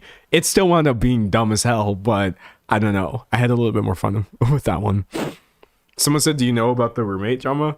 I don't think so, but it sounds like something that would go viral on TikTok. Sorry, that was so hard to understand. That sounds like something that would go viral on TikTok. Someone said Fruity Pebbles taste like Legos with red number 4 coloring and a little sugar. Someone said, why did I think you told me about the roommate situation? Because literally every TikTok drama is identical. All of them. They're all the same story. Anyway, that's all I have to say about this. Hopefully you never have to think about TikTok cake pop drama ever again. I know I will certainly try not to, but yeah, hopefully you... Yeah, I actually recorded this live right here on YouTube, where I stream quite frequently, Tuesdays, Thursdays, and Saturdays at 12 p.m. Eastern time, unless of course I don't, in which case I'm probably just, I don't know, sleeping. But everybody's saying the thing is broken. Everybody's saying there's an audio issue. Okay, I'm gonna fix it in a second. I actually recorded this live right here on YouTube, where I stream quite frequently, Tuesdays, Thursdays, and Saturdays at 12 p.m. Eastern time, unless of course I don't, in which case I'm probably just, I don't know, sleeping. But yeah, hopefully I see you in the next stream or the next video, and if not, it doesn't matter at all. Okay, bye! Okay, I'm gonna stop recording. Yeah, if it's frozen, I think you need to reset, probably. Where's my little note for you all? If I'm stuck, just hit the reset button, because I'm still like, from my end, I'm live, and I can see all of you guys as well. You guys are popping off on screen right now. Y'all are going crazy. And someone said there's a bit of a cut and a delay, but it's fixed. Okay, yeah, I think everything is fine. And someone said he is fine. I am fine. Someone said no audio. Refresh the page if you can't hear. Just press refresh. You're gonna lose me for a second, and then I'm gonna come back in glorious HD. Someone said they hiccuped to refresh the sync back up. Yeah, this always happens, by the way, too, during my streams. I never know why. I don't think it's me, honestly. I feel like it is youtube.com, because I have problems with OBS, but not those kinds of problems. Someone said it's so cute that you have that ready to go. Oh, I don't want people to feel like they're missing anything, you know? But I also want people to know it's not my fault. If I could fix it for you, I absolutely would, but that's as close as we can get. Someone said refresh worked. Okay, good. I'm glad to have you back. Well, anyway, what are we doing later? What's your plans? I can tell you about my plans. I'm gonna eat dinner. I eat dinner kind of early. Does anybody eat dinner at a weird time? I eat dinner at, drumroll please, 4:30 usually. p.m. Yes, right after my stream. For me, it is 4:30 p.m. And that's usually when I have my dinner. Why? Because I like doing that. I know like most people eat dinner 1 to 2 or even 3 hours later than me, and in some places maybe even 4, 5, or 6 hours after, but I'm a huge fan of eating dinner at 4:30. I don't know what to say. Sometimes I'm gonna draw a revenge for Art Fight. Yo, shout out to anybody who is doing Art Fight. Some of my friends have been sending me the illustrations that they've been doing, and I'm literally so jealous. I'm like, I wish I had time to do Art Fight. I mean, I do. I have time to do anything I want. It's just I am not choosing to spend it wisely. So, alas. Someone said I have dinner between 8:30 and 10 p.m. Let's go. Someone said eating pizza and playing the finals with my husband. That sounds like such a nice time. Bro, as much as I like going out, I also just like being in and just spending time either by myself or with somebody doing something we're both interested in. Someone said you don't get hungry at night. No, not really. I don't know why. I think, or if I do, I just go to bed. I think like I eat dinner at 4:30 p.m. and sometimes at night I will be like, wow, I had dinner like 6 hours ago. But if that's the case, I'll just be like, well, can't wait for breakfast. That's just how my brain works. At most, at night, maybe I'll have a bit of dessert, but not like another meal, never. And I haven't eaten dinner like after 5 in like years at this point. I will obviously if I'm out with people or if I invite people over, I won't force them. I won't force them to have dinner at 4:30 with me.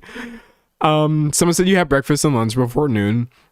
I have breakfast before noon, yes. I don't really understand lunch. I'm not gonna lie. I eat 2 meals a day, which is enough food. It's the right amount of food, like for my body and to sustain my running and calorie wise and all that. Like I feel healthy. I feel like I have enough energy. It's more so I just condense all of the food that I would eat over 3 meals into 2 meals.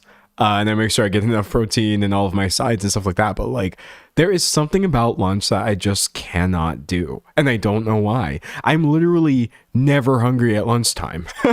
Someone said I'm anti-breakfast. See, I need my breakfast. I used to be like, oh, I'm going to not be a breakfast person and I'm going to try to start with lunch. But then in the morning, I was just getting cranky and I'm like, I want food.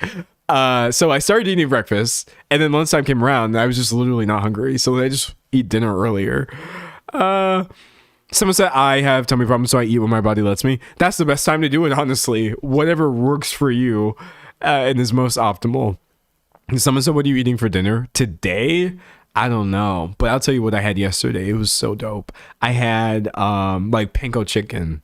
Chicken with like the panko, like breading stuff. And I had that with some peas. Delicious. And also macaroni and cheese with the big old shells. Yeah, it was actually pretty great. I'm not gonna lie. It was the dinner of kings or monarchs in my case. Big fan of chicken. It was fantastic, and some greens. And I got not made fun of, but I was with people and they were like, "You enjoy eating peas?" And I'm like, "Bro, peas are fire. Peas are underrated. Actually, what do you mean?" Someone said peas ... See, I don't know what you mean by that. Like, do you not rock with peas? Because I rock with peas, something heavy. But maybe that's just because like my mom, when I was a kid, she was big on like the same few vegetables. She would stay feeding us carrots, peas, and green beans. I mean, if there's one thing a black family's gonna do, it's eat hella green beans. Unless, of course, that's not your experience, but it was certainly ours. Yeah, no, so I like peas still to this day. Someone said I eat frozen peas straight from the freezer. Okay, I am not that big of a fan. That's a little beyond my personal take on peas, but I will still enjoy them with you. Just let me heat them up first. Someone said peas are so healthy. They are. They're nice for you. And someone said only sweet peas, like pea soup peas. That is fair. That's absolutely valid. Someone said no to green beans, yes to peas. See, I love me some green beans too, though. They're so good. You don't even have to barely put anything in them. That's the crazy thing about green beans is they literally have so much flavor, but you have to cook them properly. And there's different ways of doing it. You can either just do some light salt work and eat them as a healthy thing, or you can mess them up. That's what my family liked doing. And I mean mess it up positive in a good way. What my mom would do is she'd cook green beans in a crock pot with a tomato sauce base and so much cayenne pepper, specifically Tony Chachere's Creole seasoning, and bacon bits. This wasn't vegetables anymore. This was just a side that was mostly incredibly unhealthy. And it was so good. Like, the flavor from the meat addition would just literally sink throughout the entire tomato sauce, and it would be absorbed by the green beans. The green beans would get so soft. You didn't even have to put that much meat in this dish. You can barely put anything in there, and it will still have that kick to it. So it was so spicy. It was so like warm. And she would literally just cook that for hours and hours and hours. And she would time it perfectly to finish with dinner. And she usually would serve that with like, we did a lot of baked chicken when I was a kid, or like, well, it was just a lot of baked chicken. But yeah, it was really, really good. And maybe some homemade bread. My mom was also really into like, I keep referring to her in the third person. She's still here. Thank God. She just doesn't cook my meals anymore because I am a grown person responsible for his own health. But anyways, she like loves baking bread too, especially then. And so I'm talking some homemade bread with a little spread of butter on it. Not too much. She didn't let us put too much. Like thick bread with like steaming hot green beans in like the tomato sauce with like the bacon flavor, and then some chicken that has been baked literally perfectly with so much seasoning there as well. And I don't even know how she seasoned the chicken. I don't think she exclusively used Chachere's. She probably put other stuff in there, but yeah, in general, my mom could make the hell out of dinner. She would make the hell out of dinner, but she would do so in a way where she didn't have to do that much work. Like, yeah, she was doing a lot of work. I'm not trying to downplay that, but she was like, she enjoyed things where you just throw them together. You throw everything in the crock pot, plug it in, bam. You put the chicken in a pan, bake it, and serve it. Bread takes a little bit more work, but my mom was smart though, because she was like, oh yeah, this baking bread thing is kind of like involved, so you're gonna do it. And then I was like, oh snap. So yeah, she made us make our own food all the time, which I honestly think was a really good thing. Actually, everybody's mom should make them make their own dinner.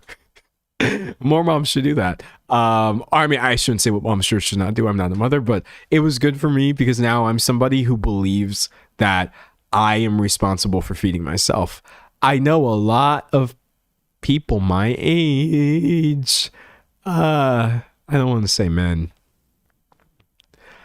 I know a lot of people who genuinely and fundamentally believe that they are not responsible for feeding themselves.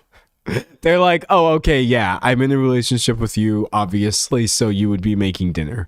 And I'm just like, dot.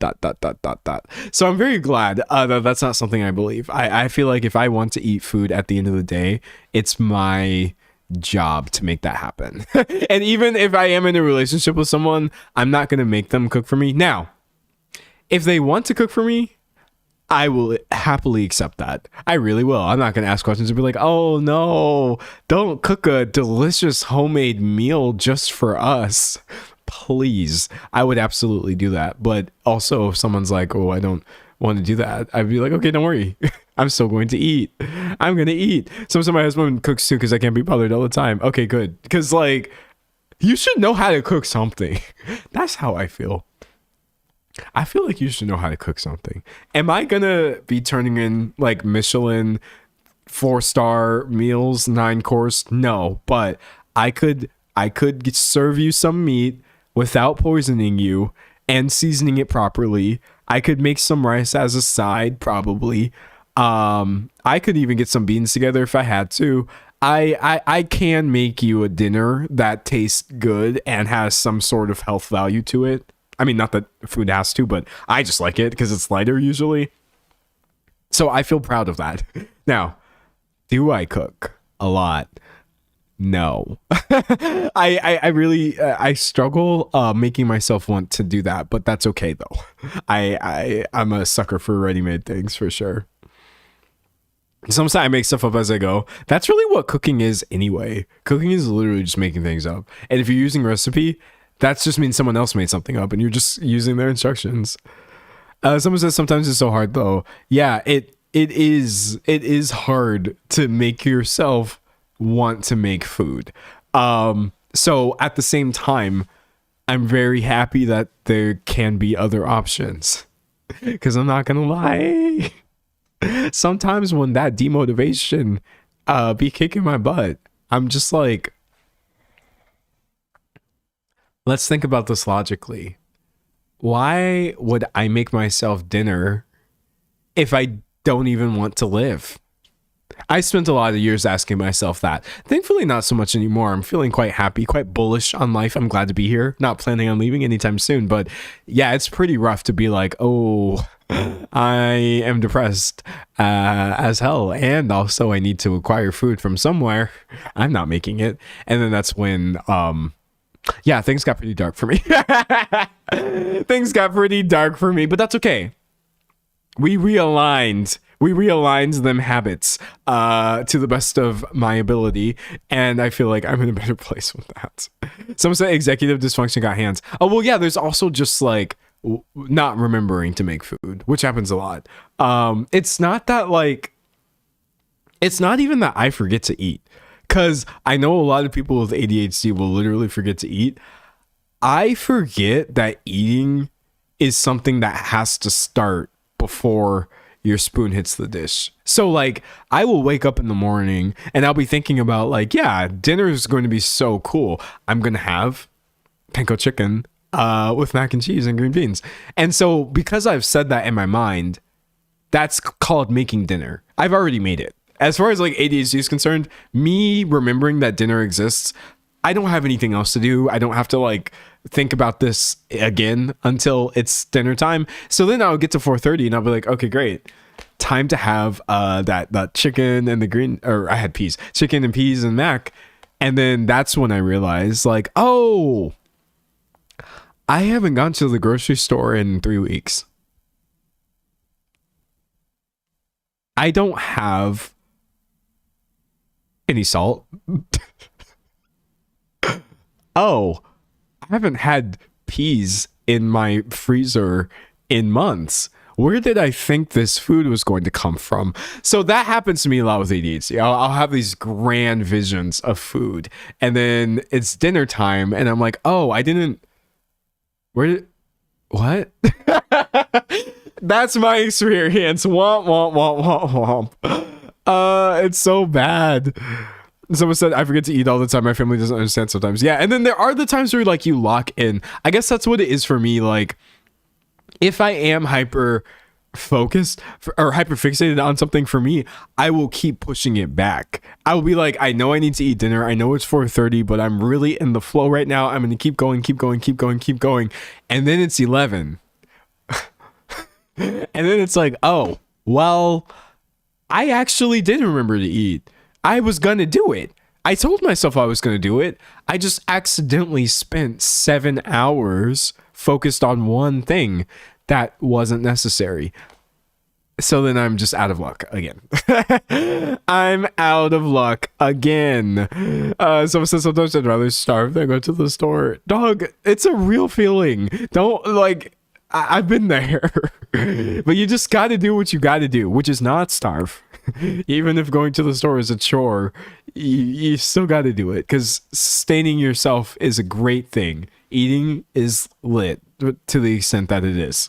It really is. Someone said, I can't keep working when I'm hungry. See, that's healthy to me. Your body being like, hey, I need fuel. And then you being like, okay, let's do that. I sure do. I sure hope it does.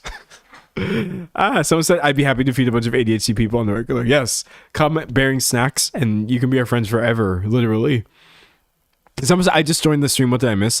Well, we had our whole spiel about the TikTok cake pop drama, but it went really well. I recorded it all, so I'll probably put up a video about that tomorrow. So don't worry. You didn't really miss anything. Reading chat. Someone said that's so real. I haven't eaten today because I'm locked in. Don't forget, eating is important. It's a good thing that you should be doing for sure. Someone said I keep a box of chicken tenders for food emergencies. Because listen, at the end of the day, no matter how much emphasis I put on my own health or me trying to be a person who has this life together, I always just have the fail safe of like, I could literally just order pizza. I could literally just order pizza, or I could just go get a pizza. So I don't even be ordering pizza like that. I'm just like, that DiGiorno's in the freezer. Did I buy it at least within the last year? Yeah. Okay. Well, guess where that's going? The oven. And then that's dinner. So yeah, at the end of the day, I try to be somebody who really like does things, but when push comes to shove, who cares? I'm just gonna throw some frozen food in the air fryer and then I will have eaten. Do I care what that food is or what is in it or what it's doing to me? No. That's how I feel. Some unhealthy foods are better than no food. Literally, they very much are. You've got to do what you got to do. Some said the air fryer and frozen food saves the day. It's the air fryer for me, honestly. I would be nothing without it. Some of them things are addictive. Chicken tenders. Well, it doesn't help that chicken tenders are just good though. They literally taste good. Like, what am I supposed to do? Not have them every single day? I don't have them every single day, but I would. I would. That's so crazy how everybody's like protein is a good thing and chicken is it has nutritional value, and then God forbid you tell them I eat dinosaur chicken nuggies from Tyson every single night, and then they're gonna call you autistic. Well, I'm not, but also leave me alone. I can eat whatever I want.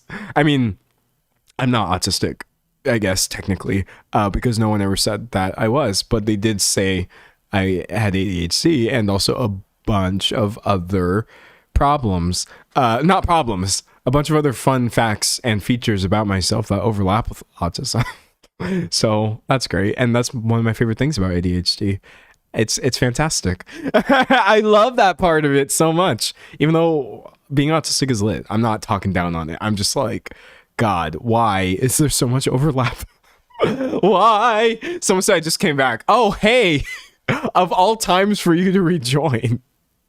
Of all time, someone said ADHD and autism are comorbid. Yeah, it's something that I know of. It's very much of that I know of. And anytime any of my friends are like, D'Angelo, my friends, autistic friends are just like, D'Angelo, and I'm just like, shh. Don't give me information that I can't do anything with. So everybody just leaves me alone. Oh my gosh. Someone said you're telling me an air fried these tendies. Bro, the air fryer is so fun. One of my favorite memes, this can be the meme of the day, which I'm pretty sure I haven't done in weeks because I literally forgot that was one of my stream segments. But it's this Iron Man meme. Let's see.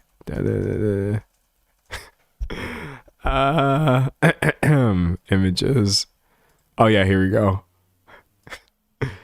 Clearly you don't own an air fryer, with like Iron Man doing the most smug face ever. I don't even understand this meme. I don't know why this is funny. It's not funny. But sadly, stand-up comedy doesn't make me laugh anymore. Things that are actually comedic don't make me laugh anymore. But Iron Man, clearly you don't own an air fryer, actually tickles my funny bone. So my sense of humor is just so busted. Somebody asked me what's at the top of my playlist right now. I'm still bumping Dancing on the Wall by Muna, because I'm telling you, the album is the truth. Willow is coming back, and she's been at the top of my someone said Jarvis, air fry my dino nuggies. Willow has been at the top of the playlist because she dropped a couple tracks, and they're both, oh, I always have to put singer. They're both fantastic. I mean, me doing the Willow Smith promo, oh, not news, images. Me doing Willow Smith promo needs to be studied. I have to stop glazing Willow Smith's music, but it is that good to me. It is that important, and it is that deep. So yes, Willow is there. Muna is there for me currently. I think those are the newest things that I've been listening to. I also just always go back and listen to the same music over and over from years ago, so that's always in rotation. But yeah, that's where I'm at. Let's go. I'm so ready for the Willow drop, bro. I am as well. I'm like maybe one Nepo baby. I can see the vision there a little bit. I mean, I've said the same thing. If you are a Nepo baby, you better be doing something interesting. That's it. Or honestly, I'm really going to be upset by you. Like, nepotism as it exists and the way that it does shut out other talented people, it's not a good thing.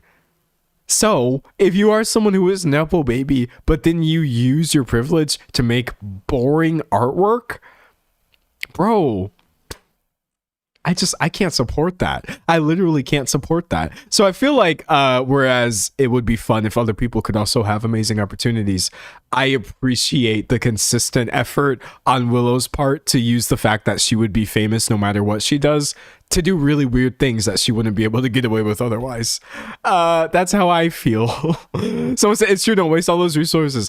I swear to God, like if my parents were famous and I was just going to be someone known for something anyway, no matter what I did, I would be doing the most wacky out-of-pocket stuff, hopefully. That's what I think. It would be fantastic. Reading chat. Someone said her father was literally a musician to start his career. She has a team of people from the music industry to help her. It should at least be decent. Willow Smith was handed a music career. And she's very talented. I think Willow's a great example of multiple things being true. I also think she's a style icon. And I don't think she gets an... Can you tell that some people I am a little bit of a fan of? I try to be so elevated in just the way that I am of like, no, I'm immune to online everything because I am a creator. I am the one with fans, even though I hope I shouldn't have fans. But like, I'm also a fan. And I'm a fan of Willow. I feel like she is very talented and a style icon for sure. But also, she was handed a career as a child. I just think you gotta accept all of these things being true. Where I would get really annoyed is if Willow started coming out super hard talking about like, oh yeah, I grinded for all of this on my own. I would just be like, okay, what are you talking about? But as long as Nepo babies just mind their own business. Bro, mind your own business and make your own music for real. Don't wax poetic about how hard you're working. Then it makes me happy. I think we've seen the trend recently of Nepo babies and acknowledging the privilege and how it's played into their careers. And I've appreciated it. I really, really have. Someone said the way I talk about Hayley Williams goes against my beliefs about parasociality. Yeah, it does. Hayley Williams is literally like the trigger word, not in a negative way for me, in a sleeper agent way. And I saw something recently. I screamed. Hold on. I say I screamed and I share a picture of Willow. That's not nice. That's not what I mean. Hayley Williams, The Guardian, R&B. Okay, so what y'all may not know about me, I have the same routine every day. I wake up, self-care, skincare, teeth, all that stuff. Breakfast, I think about what I'm going to do for the day, or I remember that I have things to do for that day. But there's always one thing I do before any of that. I check and see if Hayley Williams of Paramore has released an R&B album yet. Every day. Without fail. And if she hasn't, then I pray for this to happen, which is a little difficult for me to do as a non-religious person who doesn't believe in any entity. But if there's one out there, I just want this to happen so badly. And so recently, imagine my shock when I Googled Hayley Williams R&B, as I always do, And this Guardian article from just a couple weeks came up, and it says Hayley Williams review: punk and R&B expertly intertwined on first solo tour for Paramore star. Now listen, she's always doing R&B, so it's not really surprising that she's done this at her live performance. But I just got so excited because I'm like, maybe she's. I'm so delusional. Maybe she's working on something. It says, make no mistake, Williams is still excellent at headbanging, glorious, explosive, and totally unfettered. The show's highlights come when those punk and R&B instincts intertwined. And I'm just like, bro, maybe something will happen. Someone said you manifested it. I don't know. I feel like probably with the way that music works, it's still going to be a long time before anything would be announced. But I'm just like, I don't know. Why have you been playing more R&B at your tours? Why are people noticing this? I'm so excited. I have so much faith in the existence of this project that's not even real. I couldn't even explain to you why it's so important to me. I think because I feel like I know she's gonna do it right. Like, I take R&B very seriously. I am a huge fan of the genre, honestly, and I just there's not very many people I even want doing it. I'm not like, oh, we need more people making this, but there is one person. Hopefully someday we'll get there. Someone said that's why you're the realist. If you hear Hayley Williams play an R&B song, someone said they're seeing her in Detroit. Thank me, because I have been manifesting this for the longest time. But yeah, shout that out. On God. Reading. Someone said, do you watch Zay Dante because you guys have all the same music thoughts? I don't, but I should. Sounds like we have similar tastes. Shout that out for real. Someone said the solo album she put out a little while back is so beautiful and so long, but it's all bangers. That's the crazy thing to me. Like, yes, obviously I have my favorites off of there, but I really feel like every track is so good. Someone said, do you still listen to BB? Not as much anymore. I used to be like a huge fan of BB, and I still really like the songs that I was a fan of, but I need to like reconnect and see what she's been doing, actually, because I feel like it's been a while. Sometimes I get sad when it's not that like I stop being fans of people. There's so many freaking people. Do you ever think to yourself like, why are there so many singers? Or like, why are there so many shows? Anytime that I've like become less of a fan of something, it's not usually because that person has done anything wrong or bad. It's usually because like I then focus on other things, and then I realize like, whoa, I haven't listened to this or played this or tuned into this in like 18 months. What is happening? So I'm obsessed with BB. I absolutely was as well at one point. She's been kicking it for a while, so I'm gonna go back and see what's going on there. I'm excited. Someone said there's so much music, but I think it's beautiful. It's a good thing. I would rather there be an overabundance of music for sure than a drought. But yeah, no, it's wild, dog. So we were not meant to know so many people. No, I don't think we were. Hold on. So you listen to BB here. I'll show you the era where I was listening a lot. Go to her YouTube music. So, God, this literally would have been so long ago. More. I think it was like 2021.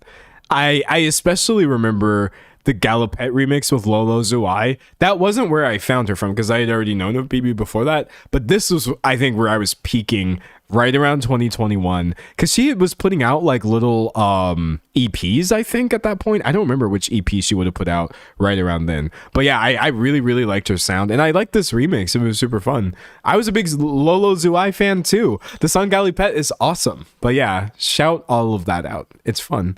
Sometimes I've been listening to BB since before she even debuted. Okay, you were tapped in for real. You were really tapped in. All right. Zooming back out. I have so many tabs open. If you saw my eyes go wide, I'm like, what is happening right now? That's also, by the way, why I don't write off like K-pop as a genre, because first of all, I feel like writing off genres is really goofy, but like There's a lot of really talented people making K-pop. And unpopular opinion, I like soloists so much more than bands that a lot of times I secretly get really happy when people do solo projects. Like, okay, hold on. That sounds shady. And I already know there's a certain kind of K-pop fan that would hear me say that and they'll be like, D'Angelo hates insert my favorite K-pop band. Not what I'm saying. I just feel like, I'm calling them band groups, right? Girl groups, boy groups, co-eds, etc. It just doesn't really appeal to me that much. And I don't know why. I think I have a lot of appreciation for the work that goes into groups for sure. And I like the aesthetics that they go with, their concepts, right?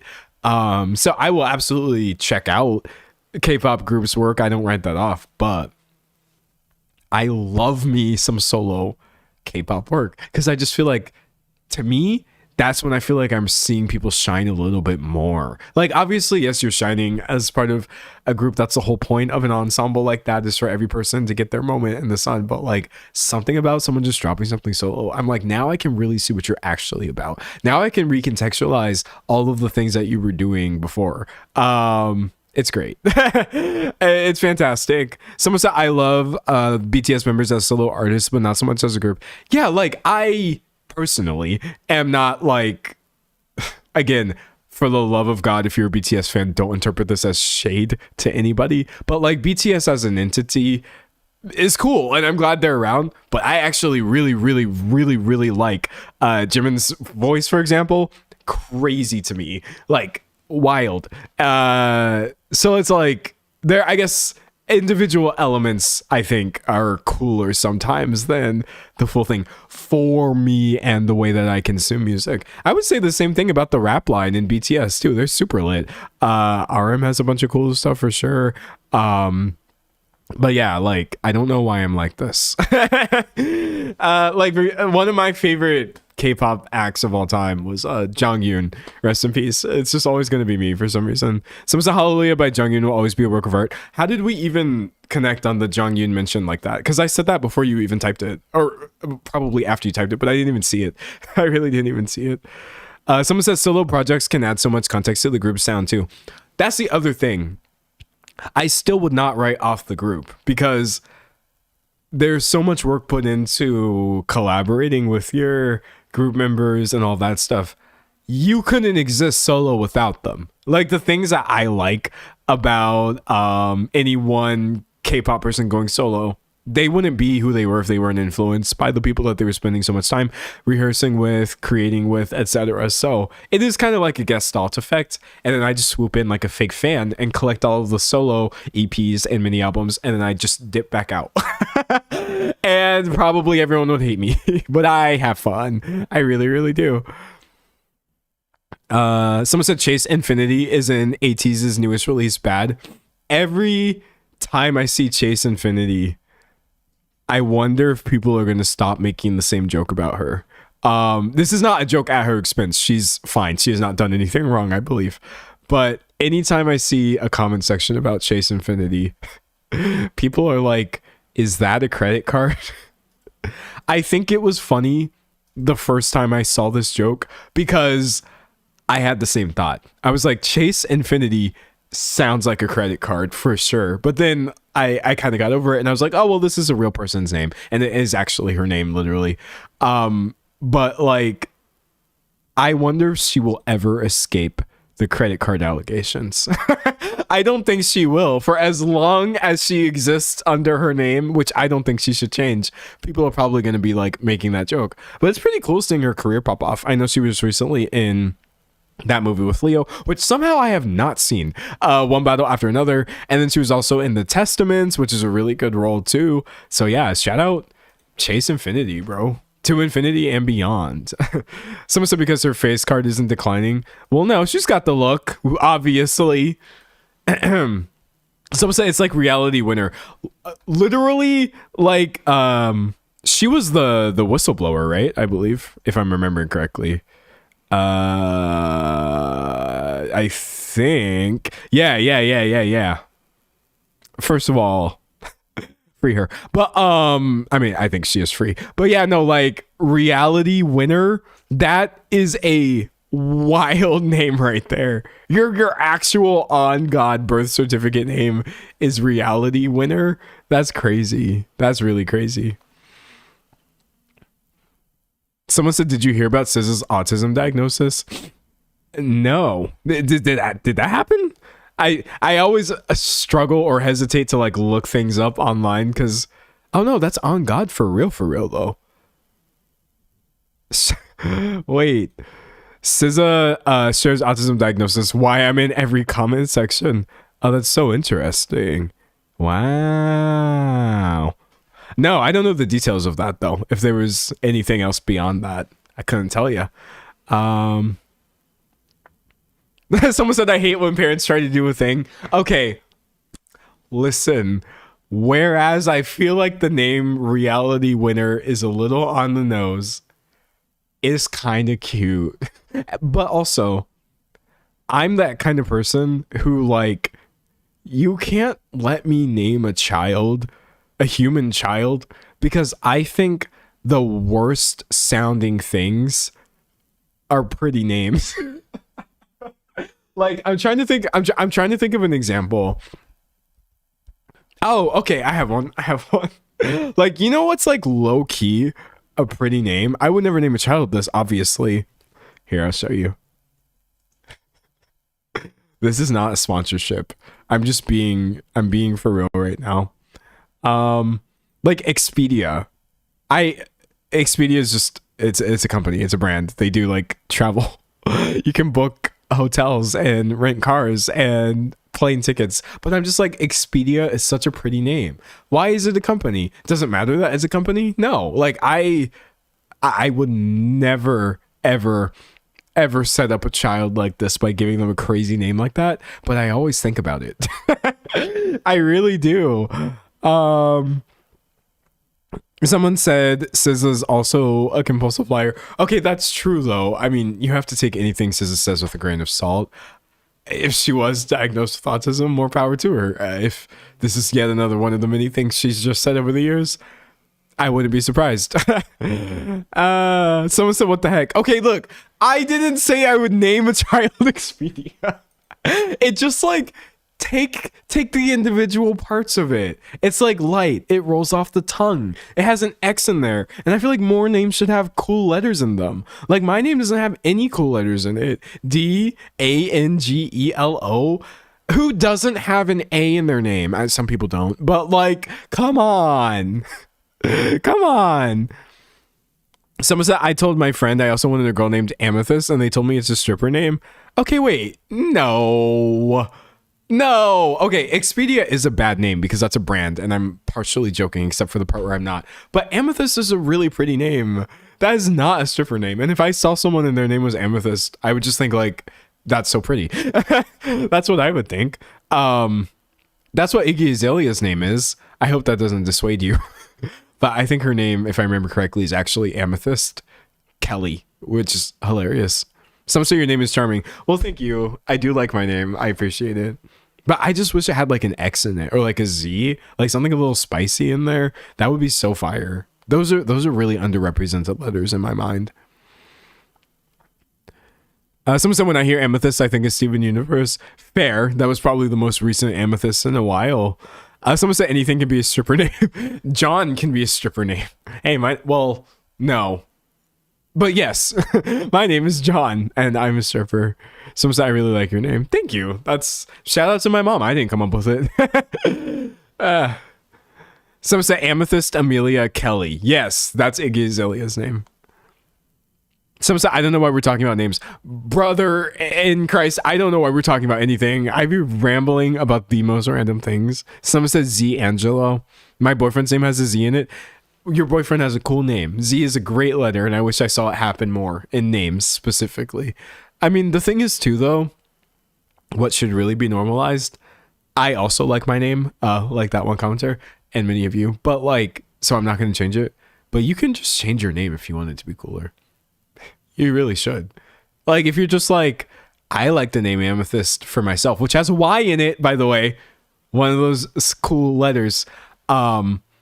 you can just change your name to Amethyst for no reason and just tell people like, actually, I go by Amethyst now, and everyone has to call you that.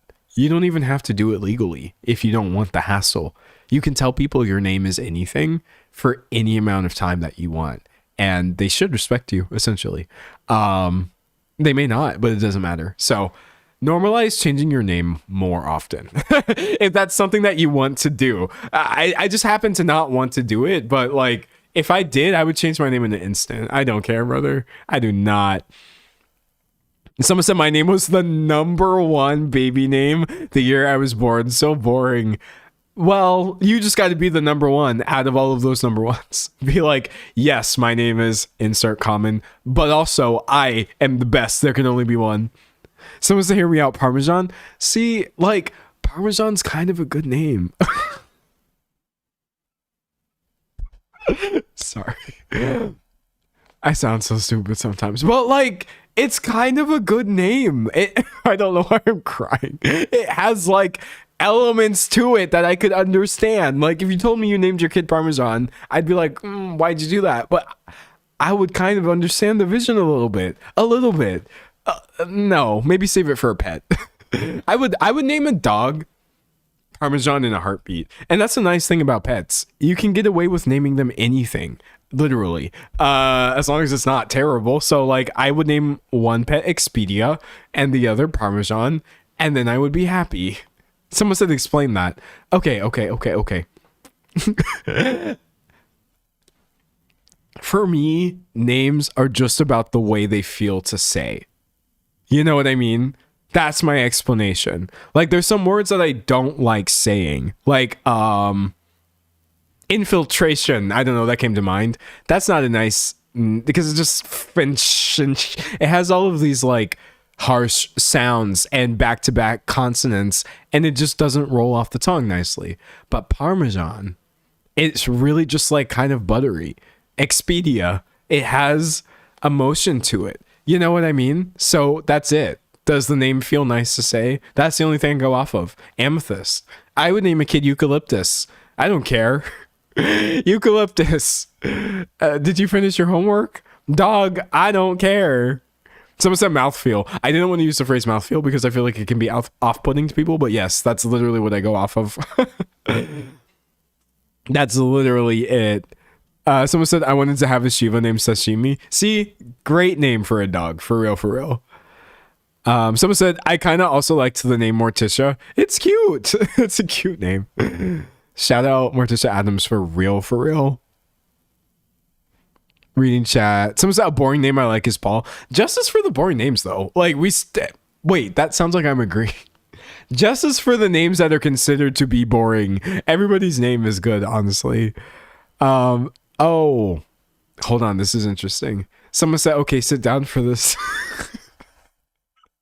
Windex?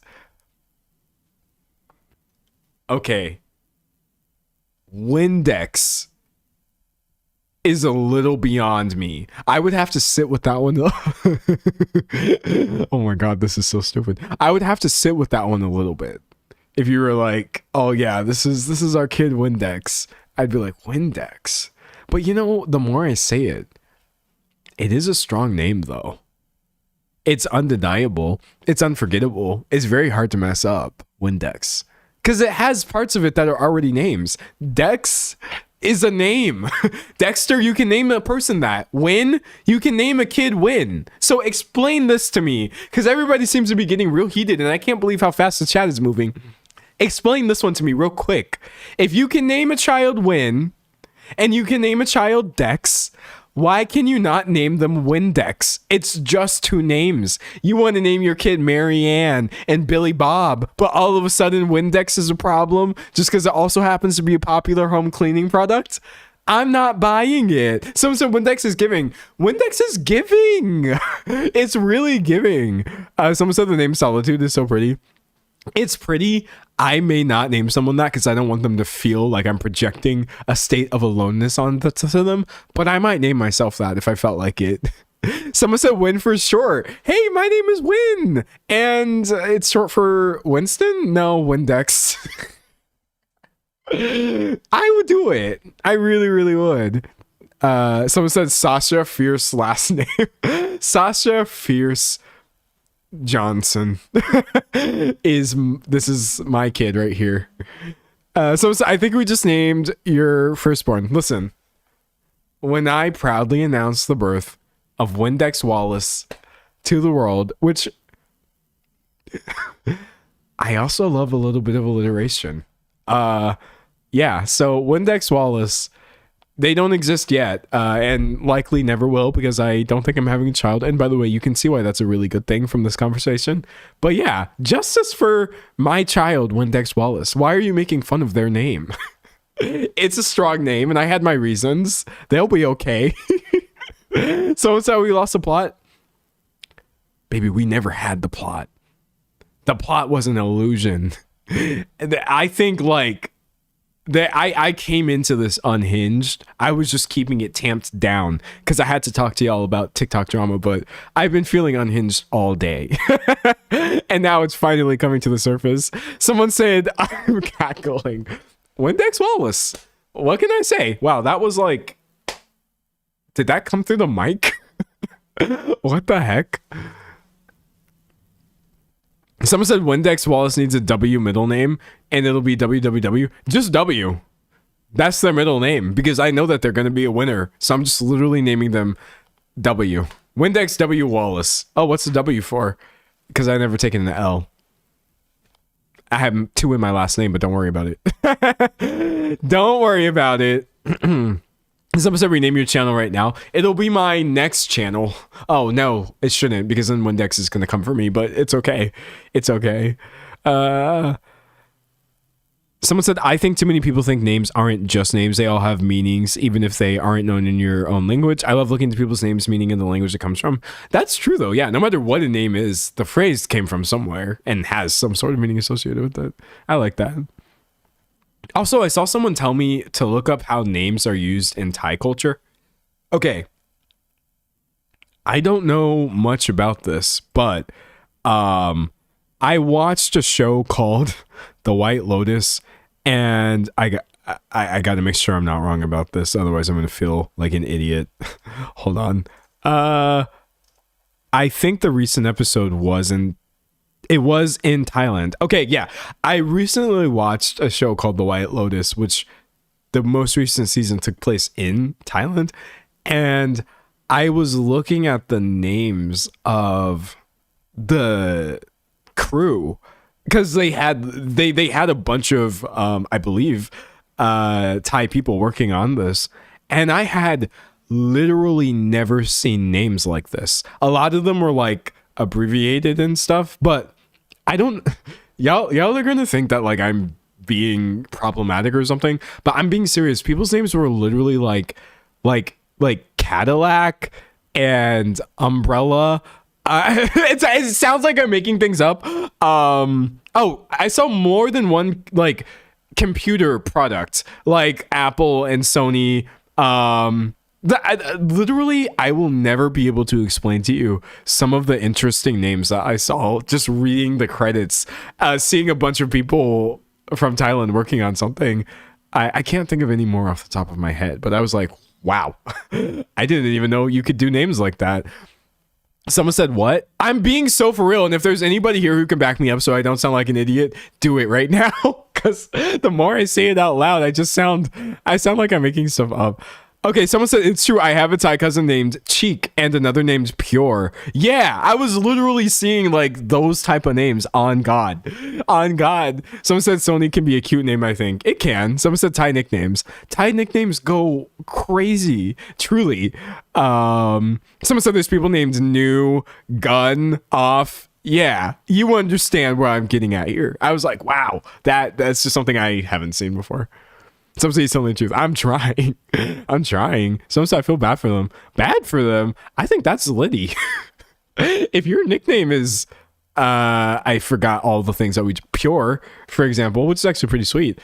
Hey, go buy it. And clearly everybody was proud of their name too because they provided all of their nicknames in the crew thing. Someone said quite interesting. It really is though. Someone said I watch Thai dramas sometimes and the names can be wild. Yeah, it makes me sad that no one ever gave me a crazy nickname like that. That would have been so fire. I shouldn't say crazy, but it's just, to me, yeah, you don't hear these very often. Someone said because their names are really long. The other names I saw were definitely longer than the nicknames for sure. Some said Thai people have English names like that because a Thai name can be hard to pronounce for non-Thai people. That makes sense. Even though I feel like we should all go a little more out of our way to try to pronounce people's names better. I try, even though I don't do a great job, but I feel like people appreciate it when I try. If at the end of the day you're telling me, hey, I actually want to be called Gun, I'm going with that. But if you're like, nope, this is my name, it don't matter how long it is, I am doing my best. I absolutely am. Someone said Pure isn't even that crazy of a name. It's legit what the name Catherine means. It originates from Greek. Yeah, I really do feel that way. Someone said Latino nicknames be offensive. Like, what do you mean I have a cousin named? Okay, I'm not going to read that one. Yeah, that that is true. Like, names that, like, I can't get away with calling anybody, obviously, or repeating. I grew up in San Antonio, and then just I've always been like enmeshed, I feel like, for some reason, in this culture, or like close to it, I guess. And yeah, there are definitely some nicknames that are like, okay, those are family nicknames and you shouldn't be using those. You should not be using those. Reading.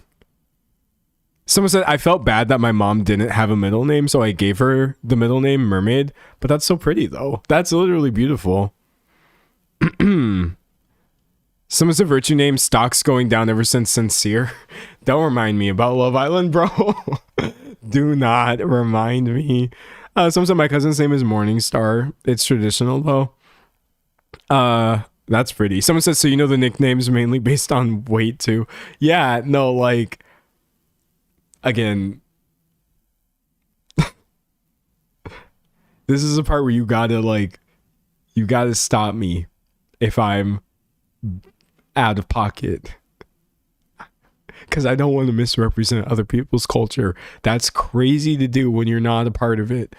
I do just feel like I have seen enough to be like, some people's, they get their nickname because it's like basically like this person's bigger or this person's really dark, and that's where your nickname comes from. And it's like not intended to denigrate, obviously, but yeah, I see that a lot. Definitely yet another different way of thinking about nicknames that I don't think you see in many other places. But if you're like, brother, I am Latino and you were completely misrepresenting my culture right now, please stop. I will stop. I really will. Someone said Aurora Borealis. That's a pretty name. I'd name somebody that, for real, for real. Someone said my friend named her daughter Captain. Yo, I like that. Someone said just part of the culture.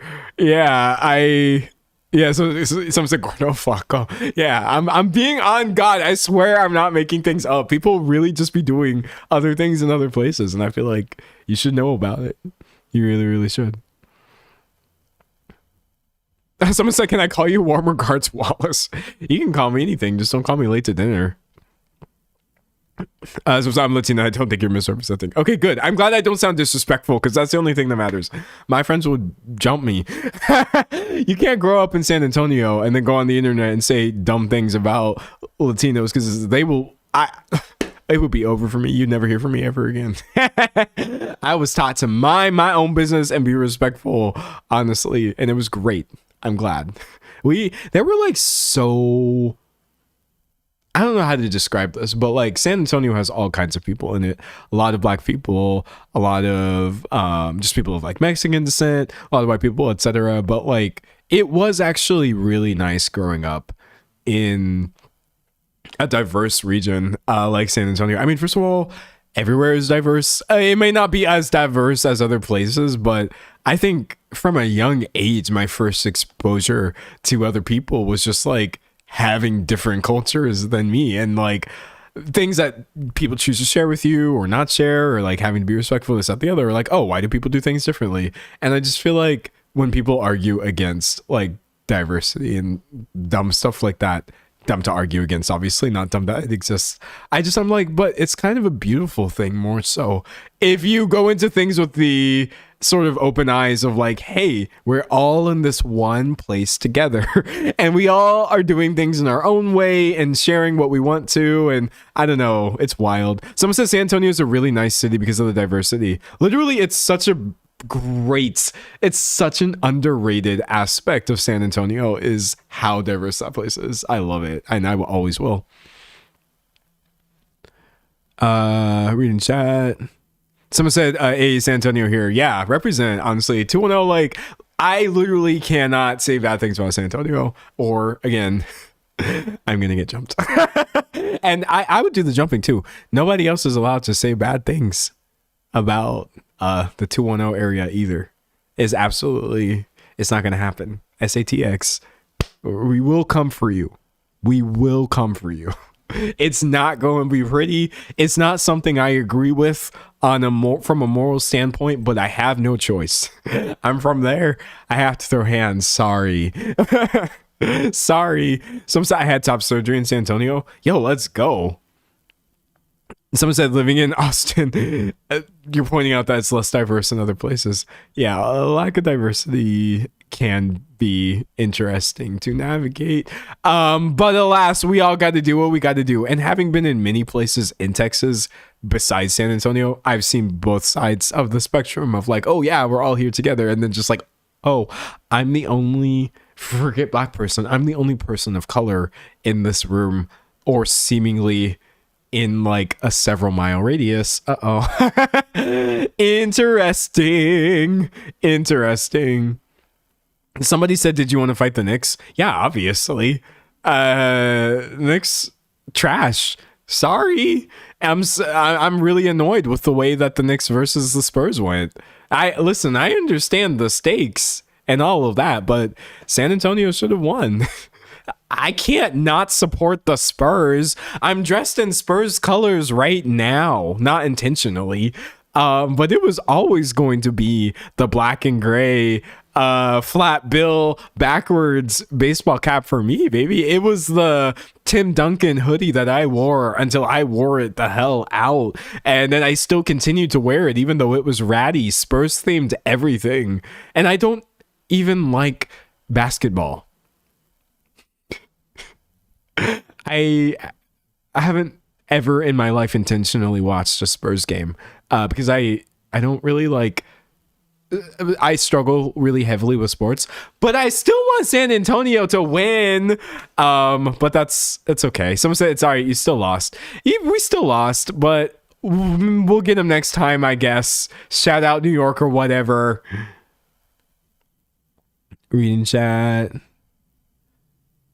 Someone said you have no idea how good Tim Duncan was for real. I did have an idea of how good Tim Duncan was, because even though I was never watching sports were always on. If it's one thing that we're going to do, it's have a Spurs game playing in the background.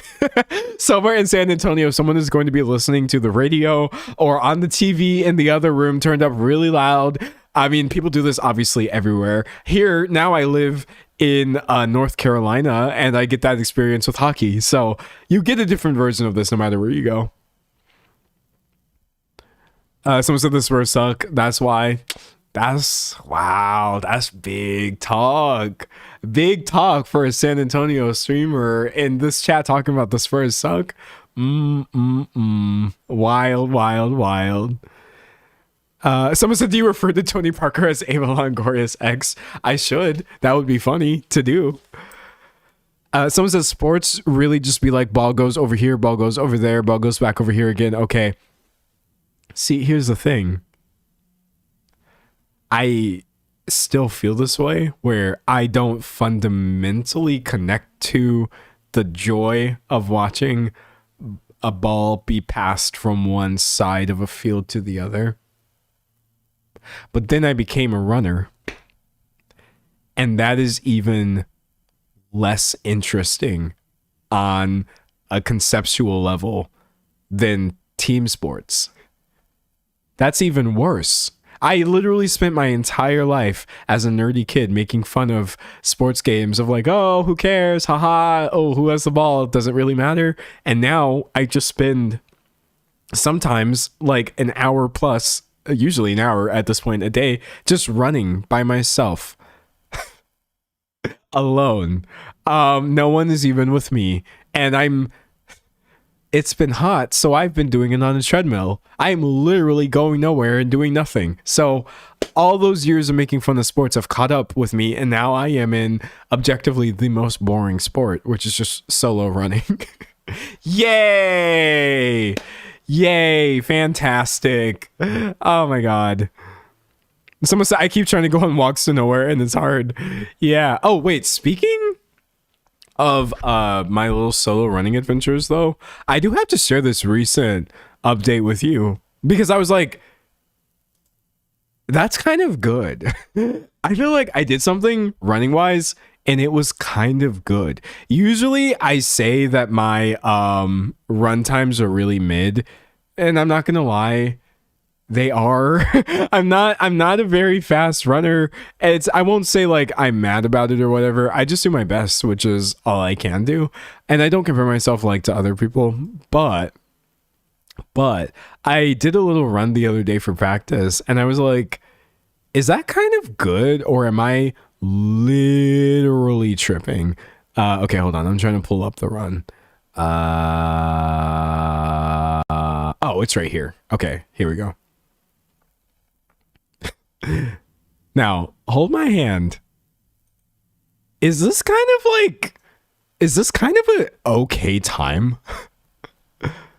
Like, did I actually kind of slightly eat this? Not in a way that is like I would ever win any sort of race against anybody or a competitive or anything like that. I'm not even intermediate. But the other day I went out to run a 10K and I finished it in less than 45 minutes. It says 45:10, but that's just because I went a little bit further. I think my actual 10K time was like 44:57. Because I did the whole thing at like a 7-minute per mile pace. And I was like, is that decent? It's so hard for me to like ever wrap my head around anything with running, because there are literally people who can do this in, again, like I try not to compare myself, but I was like, I feel like that's the kind of time that does indicate that you are trying somewhat a little bit, especially for me to like whip this out as not a real race, but it was literally just me on the treadmill just trying to finish faster because I didn't feel like running that day. I was like, that's kind of fire, let's go. Yay, cute, love that for me. So that's good. Yeah, I mean, I still need to get all of these times down. I have a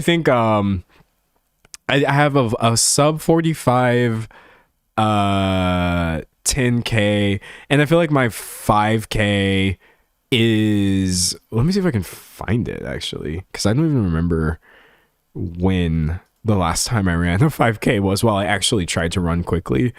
Oh, I think it's this. Yeah, no, he's lying. Hold on.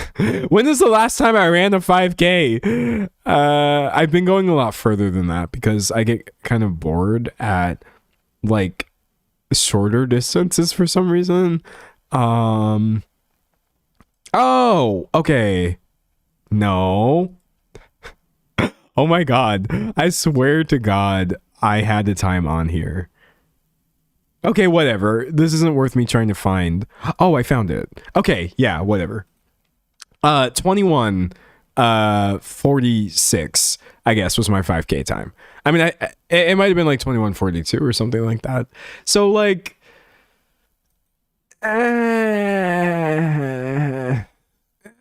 it's hard to be proud of a sub 22 5K because anyone can do this, literally.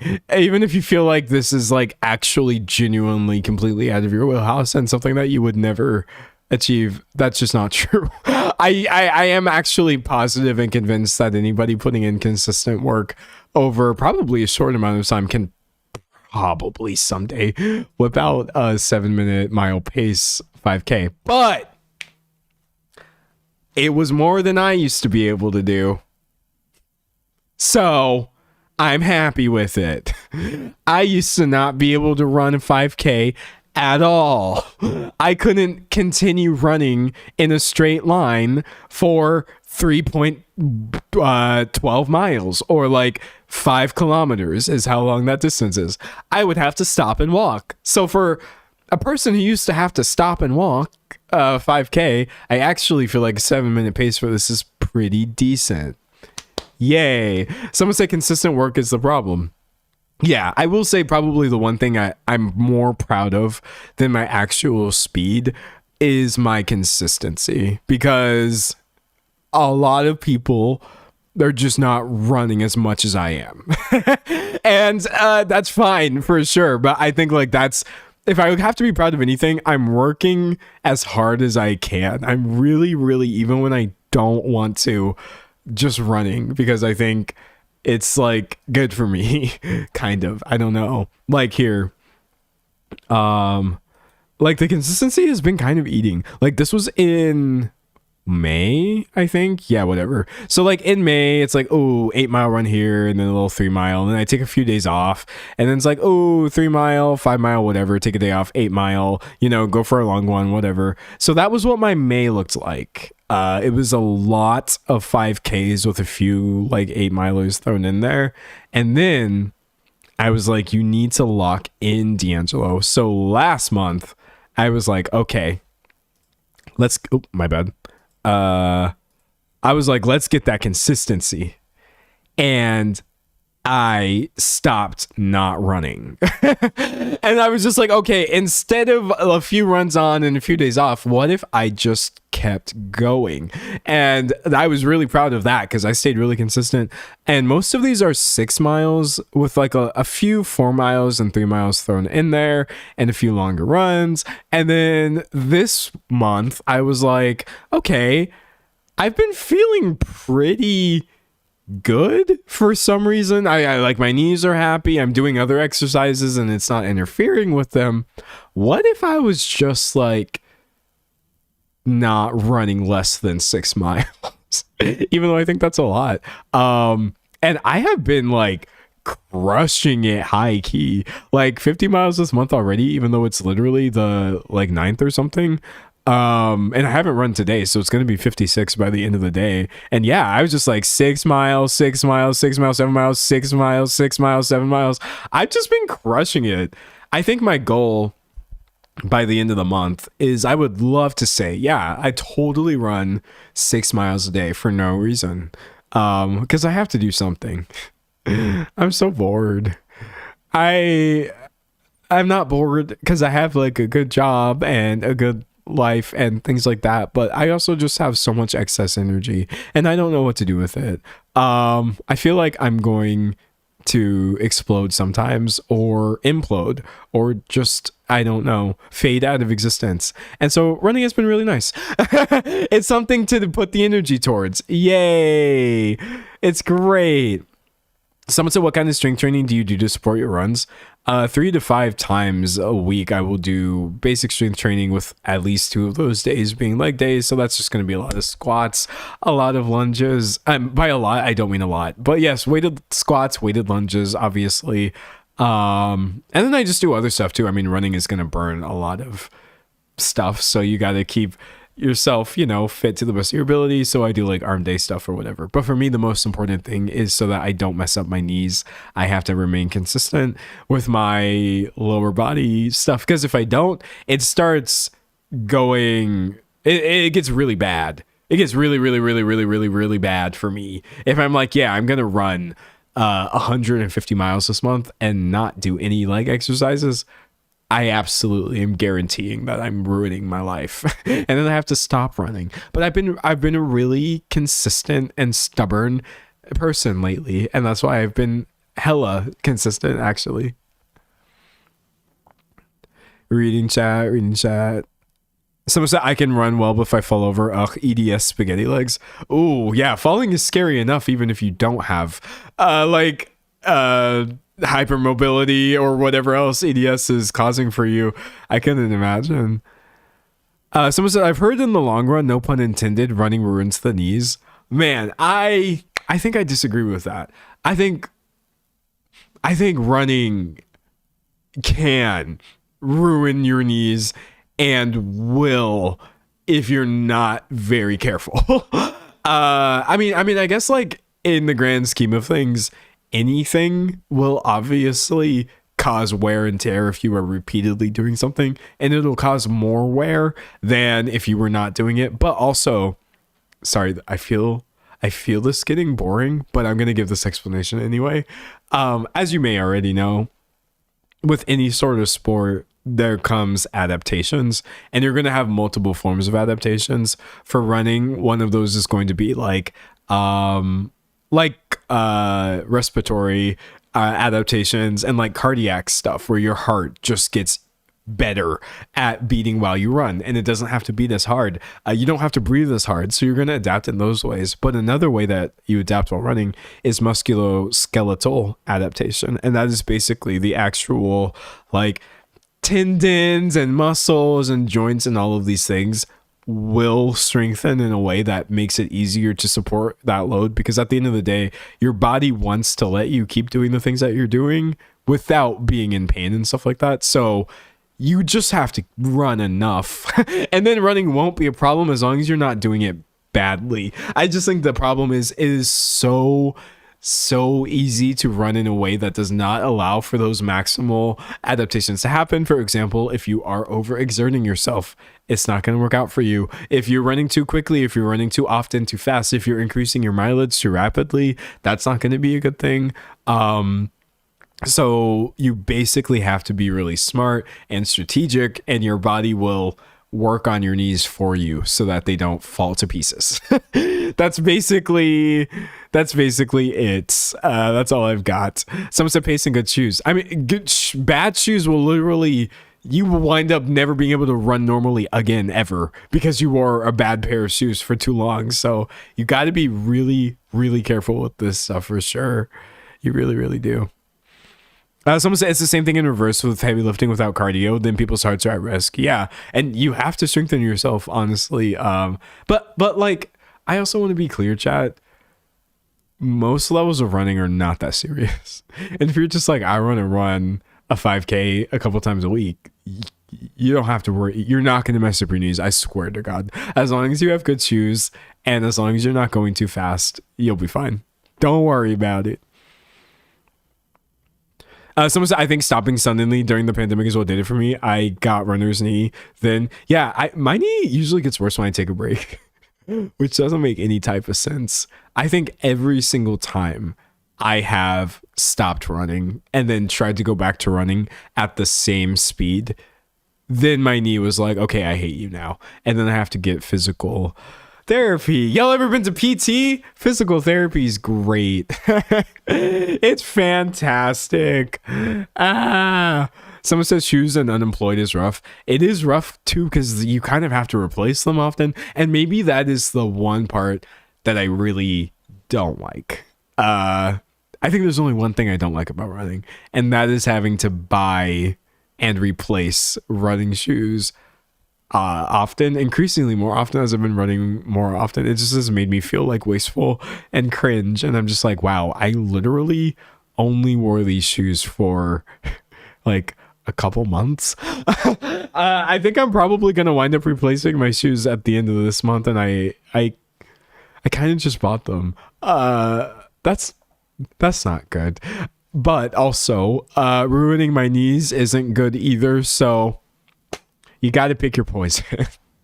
You got to pick your poison. Some physical therapy is so good. It is good. I hope I don't sound like I'm discouraging you. Landing there because of your own silliness, which I did in my case, is not fun. But once you're there, they will try to take care of you, and it's great. Reading chat. Someone said weak ankles. Gang started PT in elementary school. Yeah, it's always something. And for me, it was definitely my knees being annoying as hell. Annoying as actual hell, but that's okay. That's okay. Someone said, how do you know when you need to replace your shoes? There's two answers to that. You can go off of the recommendation, which is approximately 300 to 500 miles, which for most people, that's going to take a while to accrue anyway, so it's not too bad.